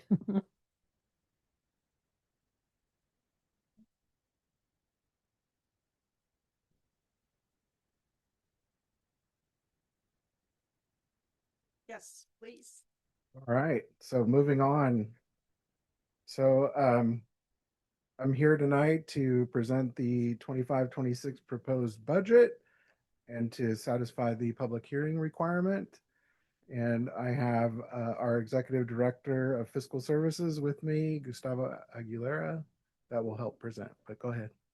I'll open the public hearing. Please move forward. My apologies. So part of the proposed budget, we're required to adopt a budget by July 1st of each year. As a reminder, there is no financial reporting certification that goes along with your adopted budget, so we won't be talking about qualified, negative, positive. The budget is either approved or disapproved by the County Office of Ed. The proposed budget is a tentative budget. It's based off the governor's May budget revise, and the state enacted budget may be different. And we will be coming back on June 25th for the adoption of the budget. And as I stated in the earlier bullet point, if there's major changes when the state enacted budget is approved or enacted, we'll come back with material revisions within 45 days, which will be the first board meeting in August. In putting together the proposed budget, we're using School Services of California's May revised projection dartboard. Also, the common message that's provided by the County Office of Ed. Also, our internal team has been working since January with our sites and departments, going through the budget development process. And that ended probably mid-May. And that and what you see today is the result of all that work. Another thing to keep in mind in terms of the proposed budget, our enrollment projections were updated to include our expanding TK classrooms as of this, as I was preparing this PowerPoint. We had pre-registration numbers at that number, 1,225 students. So kind of get that number in your head, and then just think back to the 24-25 school year, where RTK was roughly about 950, I think, 960. So we made an adjustment to accommodate that, as well as the closure of the charter school Cocoa Spa within the school boundaries. So our enrollment is roughly about 300 higher to accommodate those changes. And just know, again, in terms of TK, I talked about it at the May revise update, that, and it's also in my next slide, but we still have the ratio going down from 12-1 to 10-1. And we're still waiting to see if that TK additional add-on will be part of the state enacted budget. So getting into the May revise highlights, the governor's May revise is funding the COLA fully at 2.3%. It does include 1.8 billion in LCFF apportionment cash deferral. So basically what that means is that they're delaying our cash June LCFF apportionment to the next month. And that's to help fund the COLA and some of the other proposals in the May revise. The other thing that is part of this May budget revise is that we still have $1.3 billion not appropriated in the current year for our Prop 98 funds. So that is also part of that to help pay for 20. So they do this in 3-year increments. So there's the 23-24 year, the 24-25 year, and then the 25-26 year. So we still have funds on the table, so to speak, for the current year. They're drawing down completely the rainy day fund. So 8.4 billion for the 23-24 year, 540 million for the current year. And it's a full depletion in 26-27, which means that the resolution that we normally do with our reporting, our interim reporting, or even the adopted budget is not a requirement, the 10% cap. Also, there is the proposal for the TK add-on or additional add-on of 1.2 billion.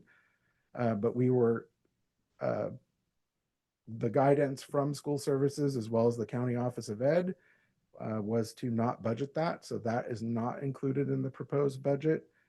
And then the 1.7 billion for the one-time student support and professional development block grant. We were also got guidance from School Services and the county not to budget that. I did talk about those two particular proposals. The TK additional support was roughly about an additional 2 million of ongoing dollars for Mount Diablo. And then the one-time block grant the way that it is written would have generated roughly about $314 per ADA, which would have equated over $8 million in one-time funds for Mount Diablo. But I will share, just recently, I read an article probably 2 days ago that the Senate and the Assembly submitted their proposal to the governor. So it includes the TK add-on at that the way it is written. However, in the one-time block grant, their proposal is 500 million. So therein lies why the county and school services said do not budget that in your proposed budget. So we will see what happens with the one-time block grant. So with that, I will turn it over to Gustavo, who will go through the revenues and expenditures for the proposed budget, as well as the multi-year assumptions.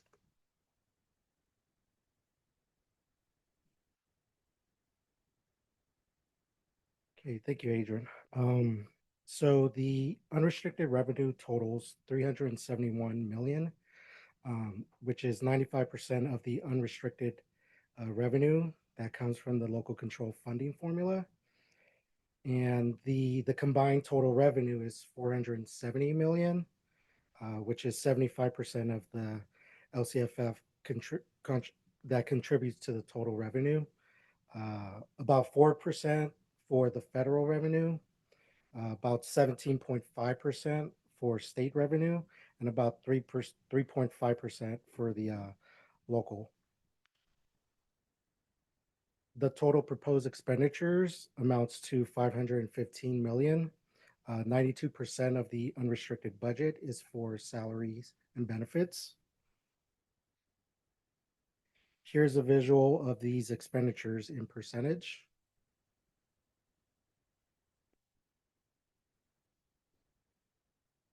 $90 million is the total proposed for contributions in SPED, special education, RRMA, and local programs.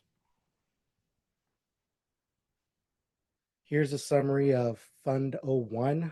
The table on the left shows the total revenue and the total expenditures, which have a netted projected deficit of 44.3 million.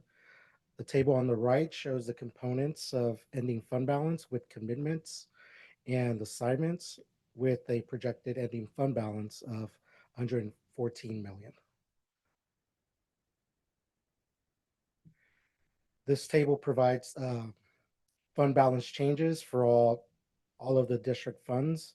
All of the funds are projected to end with a positive fund balance. And now I'll turn it over to Adrian.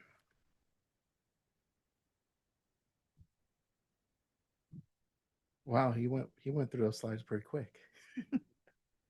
So just as a reminder, California AB 2756 really just talks about the use of multi-year projections. And so as we think about multi-year projections, it's just a reminder that these are our estimates with the information that we know today or as of probably a week ago as we're putting the presentation together. Of course, this could change. I mean, as I stated earlier, just even the one-time block grant, when we come back in August, I'm pretty sure that we're going to be doing some kind of update with some material revision. If we're going August 13th, we might have some more information on our enrollment because school will have already started, but it will be very early on. But again, multi-projections are just what we know in the moment, and that's what we're presenting today with the proposed budget. So just these two slides are just a reminder that it's not a crystal ball, and we do our best to project with the information that we have.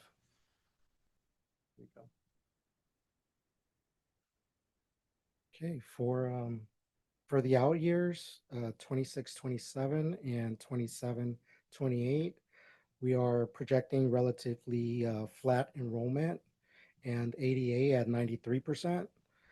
LCFF revenue increases are modest, and federal, state law, and local revenues are expected to to be stable. However, interest income is expected to decline and special education contributions will rise, adding further pressure on unrestricted funding. The expenditure assumptions begin with the step and column increase for certificated and classified staff. Benefits such as STRS remain steady and PERS rates increase, while books and supplies show slight decrease as one-time funding expires. Contracted services and other operating expenses will decrease by 4.5 million following the removal of one-time expenses, but are offset by increased expenses in special ed programs.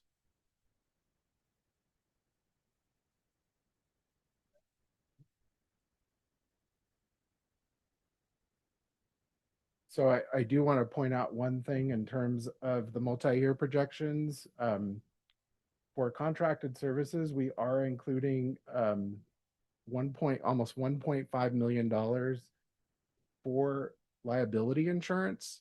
So Self is a liability company that is doing back assessments related to AB 218 or the sexual molestation legislation.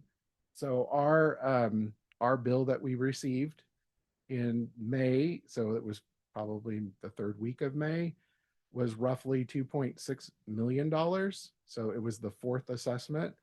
This is something that can be paid over a 2-year period. So that is being built into the multi-year.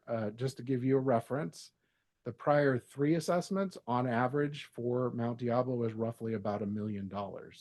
So that increase was a major shock, not just for Mount Diablo, but for all districts that are getting these back assessments to help mitigate these claims that are coming out and the settlements resulting from those claims. So I just wanted to point that is a pretty big adjustment to our MYP. That is something that I have not talked about in the interim reports or even in the budget update. But like I said, we got that in about the third week of May.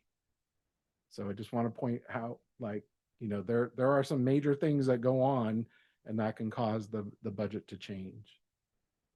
So moving into the proposed budget multi-year projection, as Gustavo stated, we are projecting a deficit. And again, this is in alignment to our planned spend down of the fund balance. Again, we are well aware that we had a fund balance going into 24-25 that was over 200 million. We are deficit spending 44.3 in the proposed budget year. And then we continue that deficit spend in the 2 out years. But the one thing about the 2 out years, which is new for at least my time here at Mount Diablo, is that I'm including projected reductions that may be needed beginning July 1st, 26-27, and then an additional 2.75 million in for the fiscal year 27-28. And again, this is based off the proposals that may or may not be included, or the amounts may change with the state enacted budget. So we are looking at some reductions. And I think I talked about that with the second interim report and showing you a 4-year multi-year. So, you know, I think increasing the enrollment based off, you know, our pre-registration numbers helped us offset. I think it was 11 million is what I was looking at as a deficit. But that kind of offset that, and just also just going through the budget development process and seeing where we could have some potential savings. But as it stands, we are looking at some potential reductions. So with that, this is just a high level summary showing the 3 years and the overall deficit spend. So we are trying to utilize our restricted programs or our restricted funds to help stave off some of these reductions. So we are continuing to spend down our learning recovery block grant. Also our discretionary materials or arts, music, and discretionary materials block grant. We still have some funding in educator effectiveness that we're spending down. So we're trying to utilize all the different funding sources and making sure that those uses are allowable within those restricted funds. Again, in the effort to stave off reductions as best we can.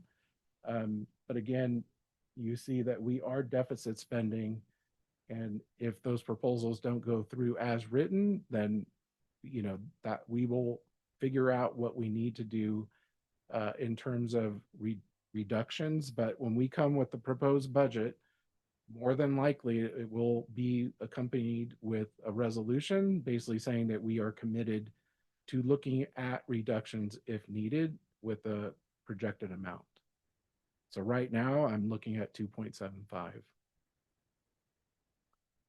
And then just in the PowerPoint, I included if the proposals were passed as written in terms of the TK additional add-on and the one-time block grant. If you flow those things in, again, I've mentioned the TK additional add-on is ongoing. So you see that moving across all 3 years. And then the one-time block grant would be a one-time receipt of funds. You would see that we have an excess of 6.6 million in the 3rd year out, which means that we would not have reductions again based off the information we know today.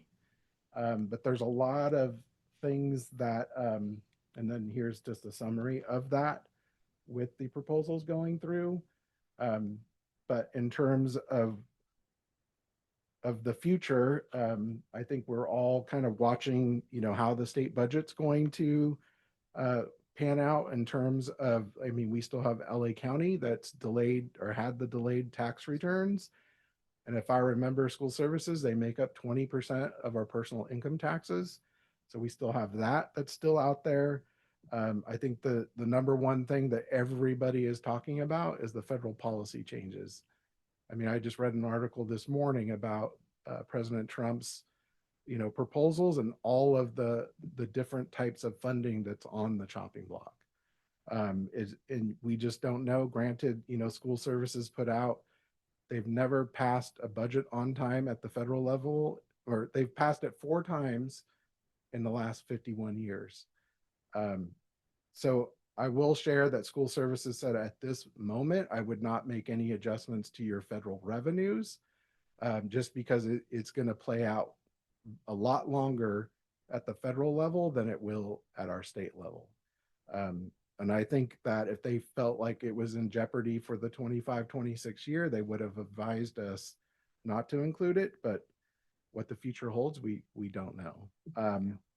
Also, I talked about the expiring and spending down on one-time funds. We're trying to do as best we can to do that. And again, try to stave off reductions in any amount. And then also we are not finished with our collective bargaining with a couple of our units. So we still have that. That could cause an impact to the multi-year. And again, it's great that we have these enrollment numbers because we've been growing as a district.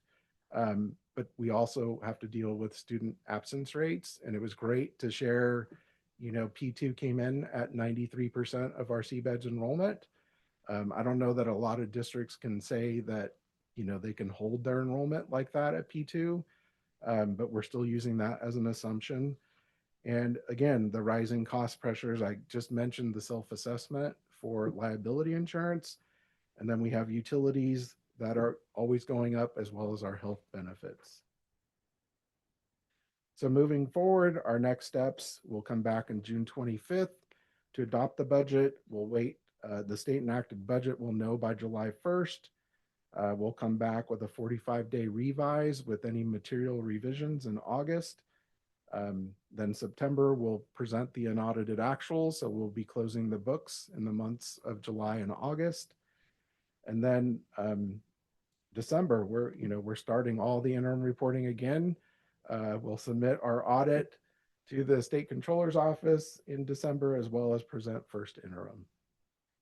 I was going to put January 2026, but I was just like, I'm going to stop at first interim because it's a lot. So with that, Gustavo and I are here for any questions. We have one board member's comment. Board members, community members comment. Mr. Schneider.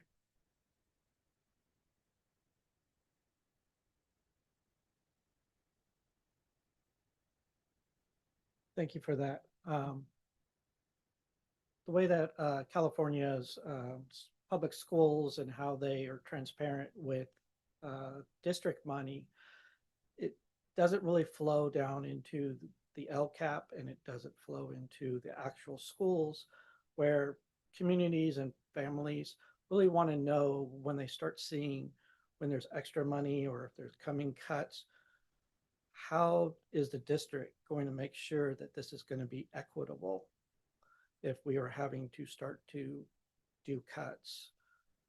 One issue is the LCAP. Even though we have 15 million more in revenue, the amount has reduced 9 million in the LCAP. So we're actually becoming less transparent. And the other thing is, I'm concerned that through this, we're setting aside some of the dollar amounts that are in the LCAP. And when you compare to what was set aside that we would say that we're going to put into student services, once you look at what the actuals are, if we're holding on to $1 million per se, like for family engagement, which I think the LCAP, which was set aside 1.7 million just for family engagement, we haven't been able to even get up to 700,000. So that's $1 million. And if we could get the LCAP to be more transparent, more 100% of what is actually in the budget, then when we have our interim reports, when we have our LCAP update mid-year, we have a better understanding of, oh, okay, we can shift this money around on an equitable scale that is not being spent. And that way we're not waiting until this time or in December to find out that, oh, we didn't spend $30 million because we set it aside and we just fell short of getting the services or getting the plan itself implemented.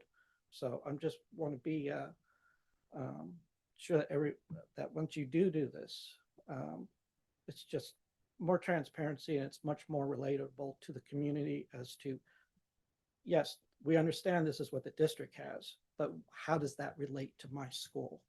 Thank you.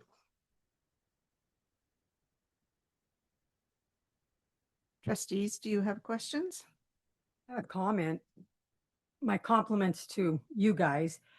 I was just talking to a college student, and he said, what's the main thing you do as a board member? What is it you do? And I said, well, one of the things we're going to be dealing with tonight is the budget. And he said, well, I took the economics class. How do you do that? I said, well, here's the trick. They tell you in January, this is what they have. In May, they change it. And then when school starts, it's different. And it's usually never more. It's almost always, and he goes, that's crazy. You can't budget that way. And that is true. And that's what we're faced with every year. And I know it's confusing. And I know it'd be really nice if we can say, we're going to have exactly this much left and we're going to spend it on exactly that.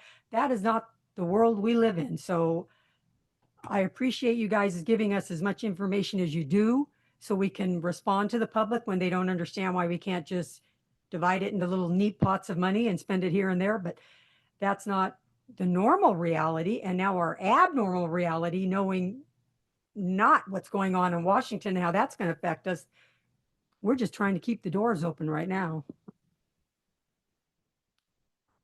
Other comment? Yeah. Mr. McDougall? Thank you. I appreciate all the work you go through. I look at those charts and all the figuring you have to do, and it's like keeps my head spinning. So I got to hand it to you. Okay, $44 million deficit spending in the next year, and maybe we'll get the block grant, but maybe it's going to come in at 500 million, not 1.7 million. So take a third of that. That 8 million, they're down to 2 million right there. And maybe we get the other one that was 2 million. We got 4 million. That only takes 10% off of the 44 million. And I'm thinking, that scares the heck out of me. If I were a private citizen and I had spent like that, I'd be in jail. So I don't know how we can continue to do this. But what I see is we keep spending that reserve. The ones that we're told we have 200 million in reserve, it ain't there because it's all got to be spent on these sort of things. And when I look at the bottom of this proposed multi-year projection, it shows encircled in red there. Yeah, there you had it. 6.6 million is really what you have left over after all the expenses are accounted for. And I think are you looking at the one with the proposals? What? with proposals. Yeah. Oh, okay. I should go back further, shouldn't I? Yeah, because it's Go back a couple slides. Couple slides on that one. so if you were going to equate the 6.6 million and I had a circle, it would be around the 265.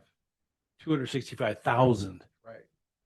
So That's how close we're getting to zero. Well, that's above the 3% reserve of 15.4 million. Okay, so there is a 3% reserve that's accounted for in there. I see. You can't spend it. No, you can't spend it. But that's how close we're getting down to the zero factor. Right. And it's not easy for a person to figure out how to do that, but for a school district, you're doing a darn good job at taking the money that's going to go away and using it up so that we spend it where it can make some effect. And I thank you for that. So that's all the comments I want to make. Thank you.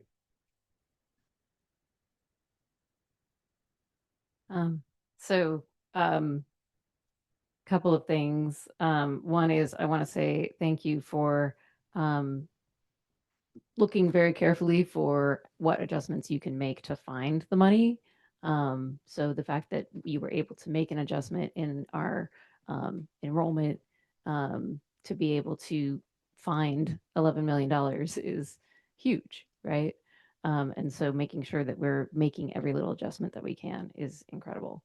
And it's crucial at this point in time because there is so much uncertainty out there. I mean, the only reason that we are one of the few districts this year to have not had mass layoffs already is because we've been so careful to make sure that we have enough of a reserve. I think oftentimes people look at the total number that is unrestricted and restricted together, and that looks like a large amount of money, but the 3% reserve is of the unrestricted, right? So, so we have to be very careful about that piece as well for people to understand. And then there is so much uncertainty out there. I mean, so in my day job, I work for a state assembly member. I can tell you this week is very, very stressful. And the legislature may be working through the weekend if they can't come to an agreement on Friday for tens of billions of dollars of cuts that none of them want to make. It's in all of the things that we all care about. If it's not education, it's health and human services. It's a very, very challenging situation at the state level. And part of that is because of funding that comes to the state from the federal government. So we can't just, when we think about what the federal cuts could be if this big, beautiful bill passes, I'm not sure what's beautiful about it for our kids and for the most vulnerable in this society because if we just look at our federal funds and say, so maybe we lose 18 million, right? Because we have 18 million of federal funding right now per year. And so we could think maybe we would just lose 18 million, but actually we would lose more because of the money that goes from the federal government through the state government to us, right? So there is a lot at risk right now. So I appreciate all of the work that you've put into this, and I'm very concerned about what is to come over the next week from the state, next month when the legislature tries to come to agreement with the governor, and with whatever is going to happen at the federal level. And I think the other risk that we have is as long as the state continues to use ADA attendance instead of enrollment, we are at risk because right now there's so much fear out there with so many of our students and families with these immigration raids and all of that. People are extremely fearful to participate in general public, go to work, go to school. And so as long as that continues, I think our ADA is actually at risk as well. So sorry, but I'm very concerned about the budget overall and anything that we may commit to and promise to do over the next year or 3. Additional comments?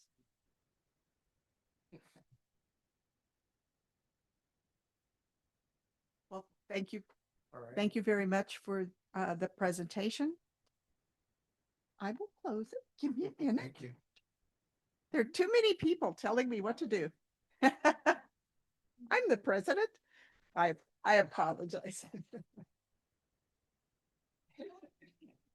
I guess I appreciate the effort that went into the preparation of the budget documents. I know you've spent sleepless nights thinking about some of the things that are coming down either from the state or the federal government. We also have wildfires to worry about. We have unrest in certain areas of our country.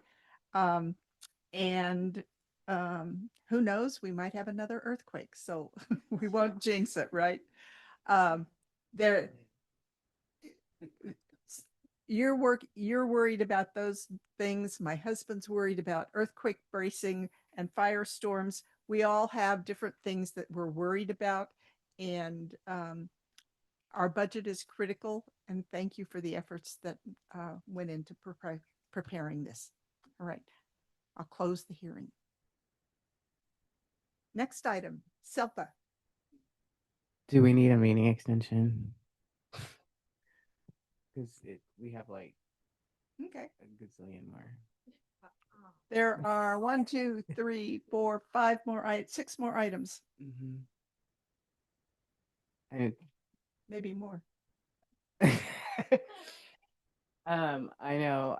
I think we'll be okay. Do you think we'll be okay? Yeah. Amy's presentation is going to be about 20 minutes. So, no. Yeah.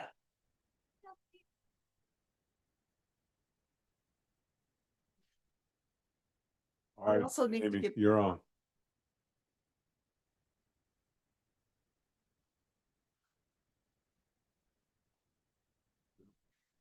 Good evening, everybody. Dr. Clark, Madam President and the board, we are here to discuss every year we have to update our SELPA budget for our special ed funding. I believe all of those documents were provided in the agenda, and I'm here to ask for any questions or comments.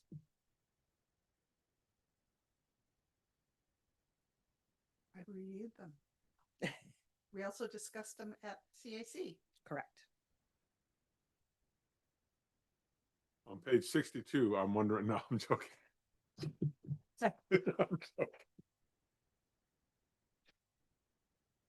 Would you like to open the hearing? Beg your pardon? Would you like? I'll open the hearing.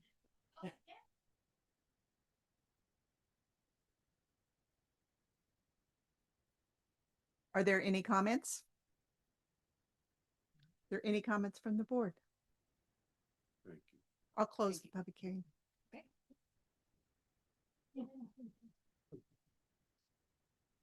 Make them sweat. Next item, Dr. Clark. Review. Oh no, this is Kelly Hoover, Prop 28. Come on up.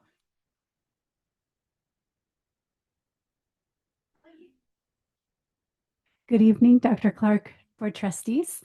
As we mentioned in our Prop 28 update in April, we are back to present the AMS annual report for tonight. And so just if you could scroll down just a little bit there to our data, I just want to highlight that the bullet points there. Our total number of full-time equivalent teachers that we were able to hire this year was 9.96 FTE. Our number of classified personnel was 7.84 FTE. Our number of teaching aides is 1.0 FTE. Total number of pupils served, 27,892. And our total number of school sites providing arts education programs with AMS funds were 44. Thank you. Any questions, board? I move to approve the 24-25 Arts and Music in the Schools AMS annual report. Second. We have a motion by trustee Cowan with a second by trustee McDougall regarding the approval of the arts report. Trustee Ochoa, how do you vote? Yes.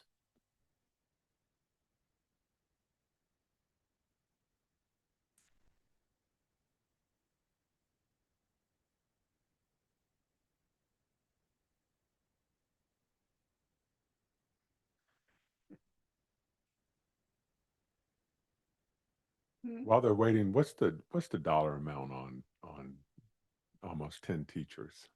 On how much? 10 teachers? Yeah. It depends on how A rough far in their estimate. career. I'm not Adrian sure. can help you Yeah. too. Might be an Adrian question.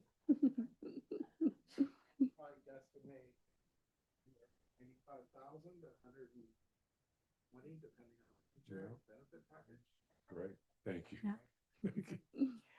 The Oh, motion is adopted on the 5-0-0-0 vote. Good. I just want to say thank you for all of your work on this, and I look forward to seeing the program continue to grow and reach all of our schools in many different ways. Thank you. Thank you. $1 million. Yeah. Next item. All right. Next item, we have second amendment to the 2011 MOU, Northgate High School Stadium lighting.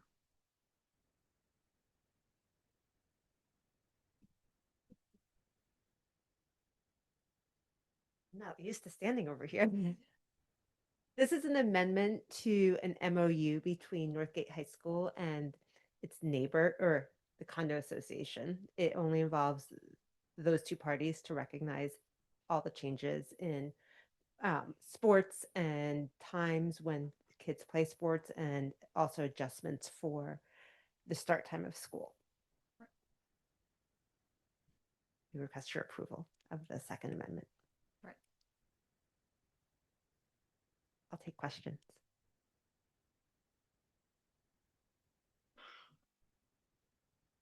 So I would make a motion that we approve the second amendment to the 2011 Memorandum of Understanding for Northgate High School Stadium Lighting Project. Second. We have a motion by trustee Mason with a second by trustee Nzewe regarding the second amendment to the Northgate Stadium lighting project.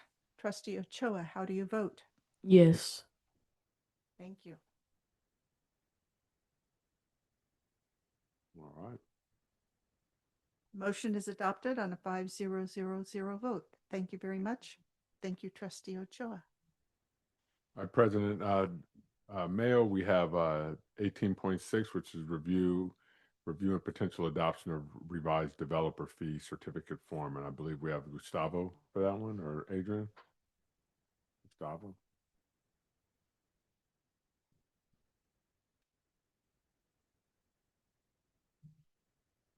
Okay. So after some internal review and feedback from fiscal staff and legal staff, we identified a few areas that needed to be improved on the form.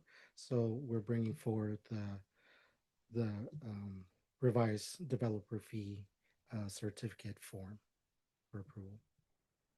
So could you explain how it's used?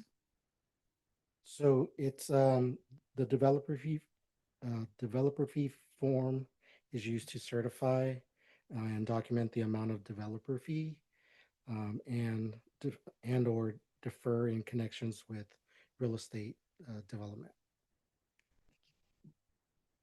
I'm all for improving our forms for clarity and for better use. So with that, I move to approve the revised developer fee certificate form. I'll second that. So we have a motion by trustee Cowan with a second by trustee Mason regarding the revision of the developer fee certificate form. Trustee Ochoa, how do you vote? Yes.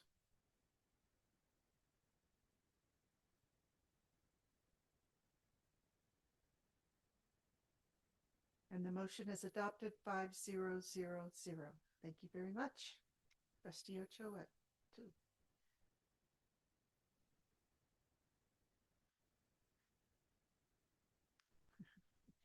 Yeah, so next item is 18.7, which is potential approval of renewal of MOU between Mount Diablo Unified School District and Eagle Peak for financial and operational services. Okay. We have a speaker card. Yeah. Ms. Hammonds, would you like to address us? I don't know. It's past my bedtime. I'm not sure I can make sense anymore at this point. And Dr. Clark, I'm not sure that I can forgive you. My board president is sitting right next to me, Bernice Hernandez, and she's like, "Where are your pictures for the LCAP?" I was like, I despise the LCAP process. I'm sure you have many. Well, I've never included them in the LCAP. Now I'm going to have to. I have to up my game.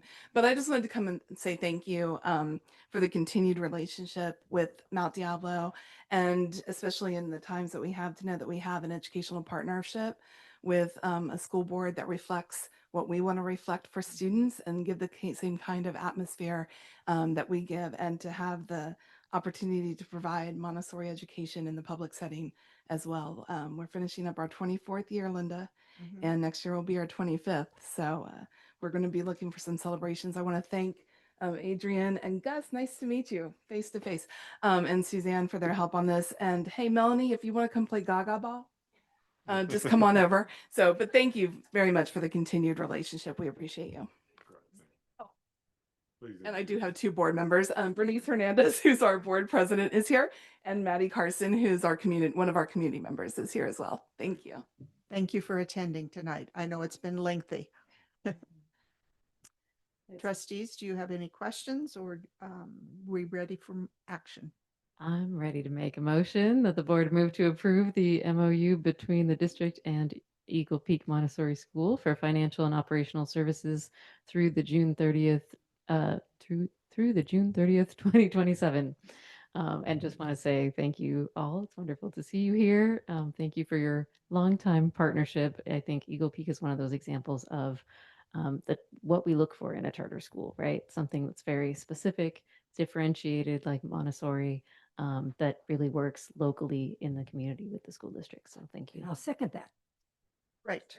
We have a motion from Trustee Cound with a second by Trustee Mason regarding the MOU with EPMS for financial and operational services through June 30th, 2027. Trustee Ochoa, how do you vote? Yes.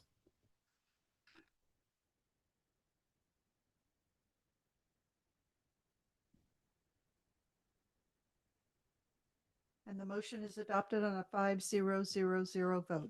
Thank you very much. You guys can now go. You can get out of here unless you want to stay for one more item. You've been very patient. Thank you. Thank you. All right.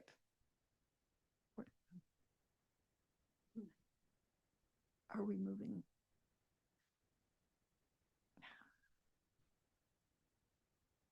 Sorry. I'm sorry. Okay, no, I had to turn my paper over. Yes. Yes. Last item is review potential approval of the revisions to the high school science course of study, living earth chemistry and earth systems and physics of the universe. And where's Samantha? I have Samantha on here. Oh, well, Filios. But I think this is a fitting item. I think this is a fitting last item for Vice President Cound with her math and science background. So We have to arm wrestle her for the motion. So we, even when we have courses of study that are approved, we go through a review process with appropriate personnel, including district team, TOSAs, and our science department chairs and other teachers who teach the courses. So these have been reviewed and or revised and are being brought forward for approval. All right, with that, I would like to make a motion. Thank you for all your work on this. To approve the revisions to high school science courses of study, living earth, chemistry of the earth system, and physics of the universe as presented. I'll second that. Okay. There's a motion by Trustee Cound with a second by Trustee Ochoa regarding the revisions to the high school science courses. Further discussion? How do you vote, Trustee Ochoa? Yes.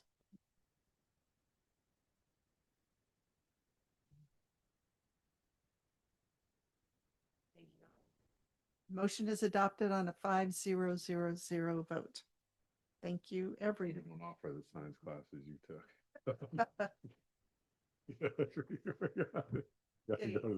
You gotta go to The next item that I'm going to move to is item 22, future agenda items.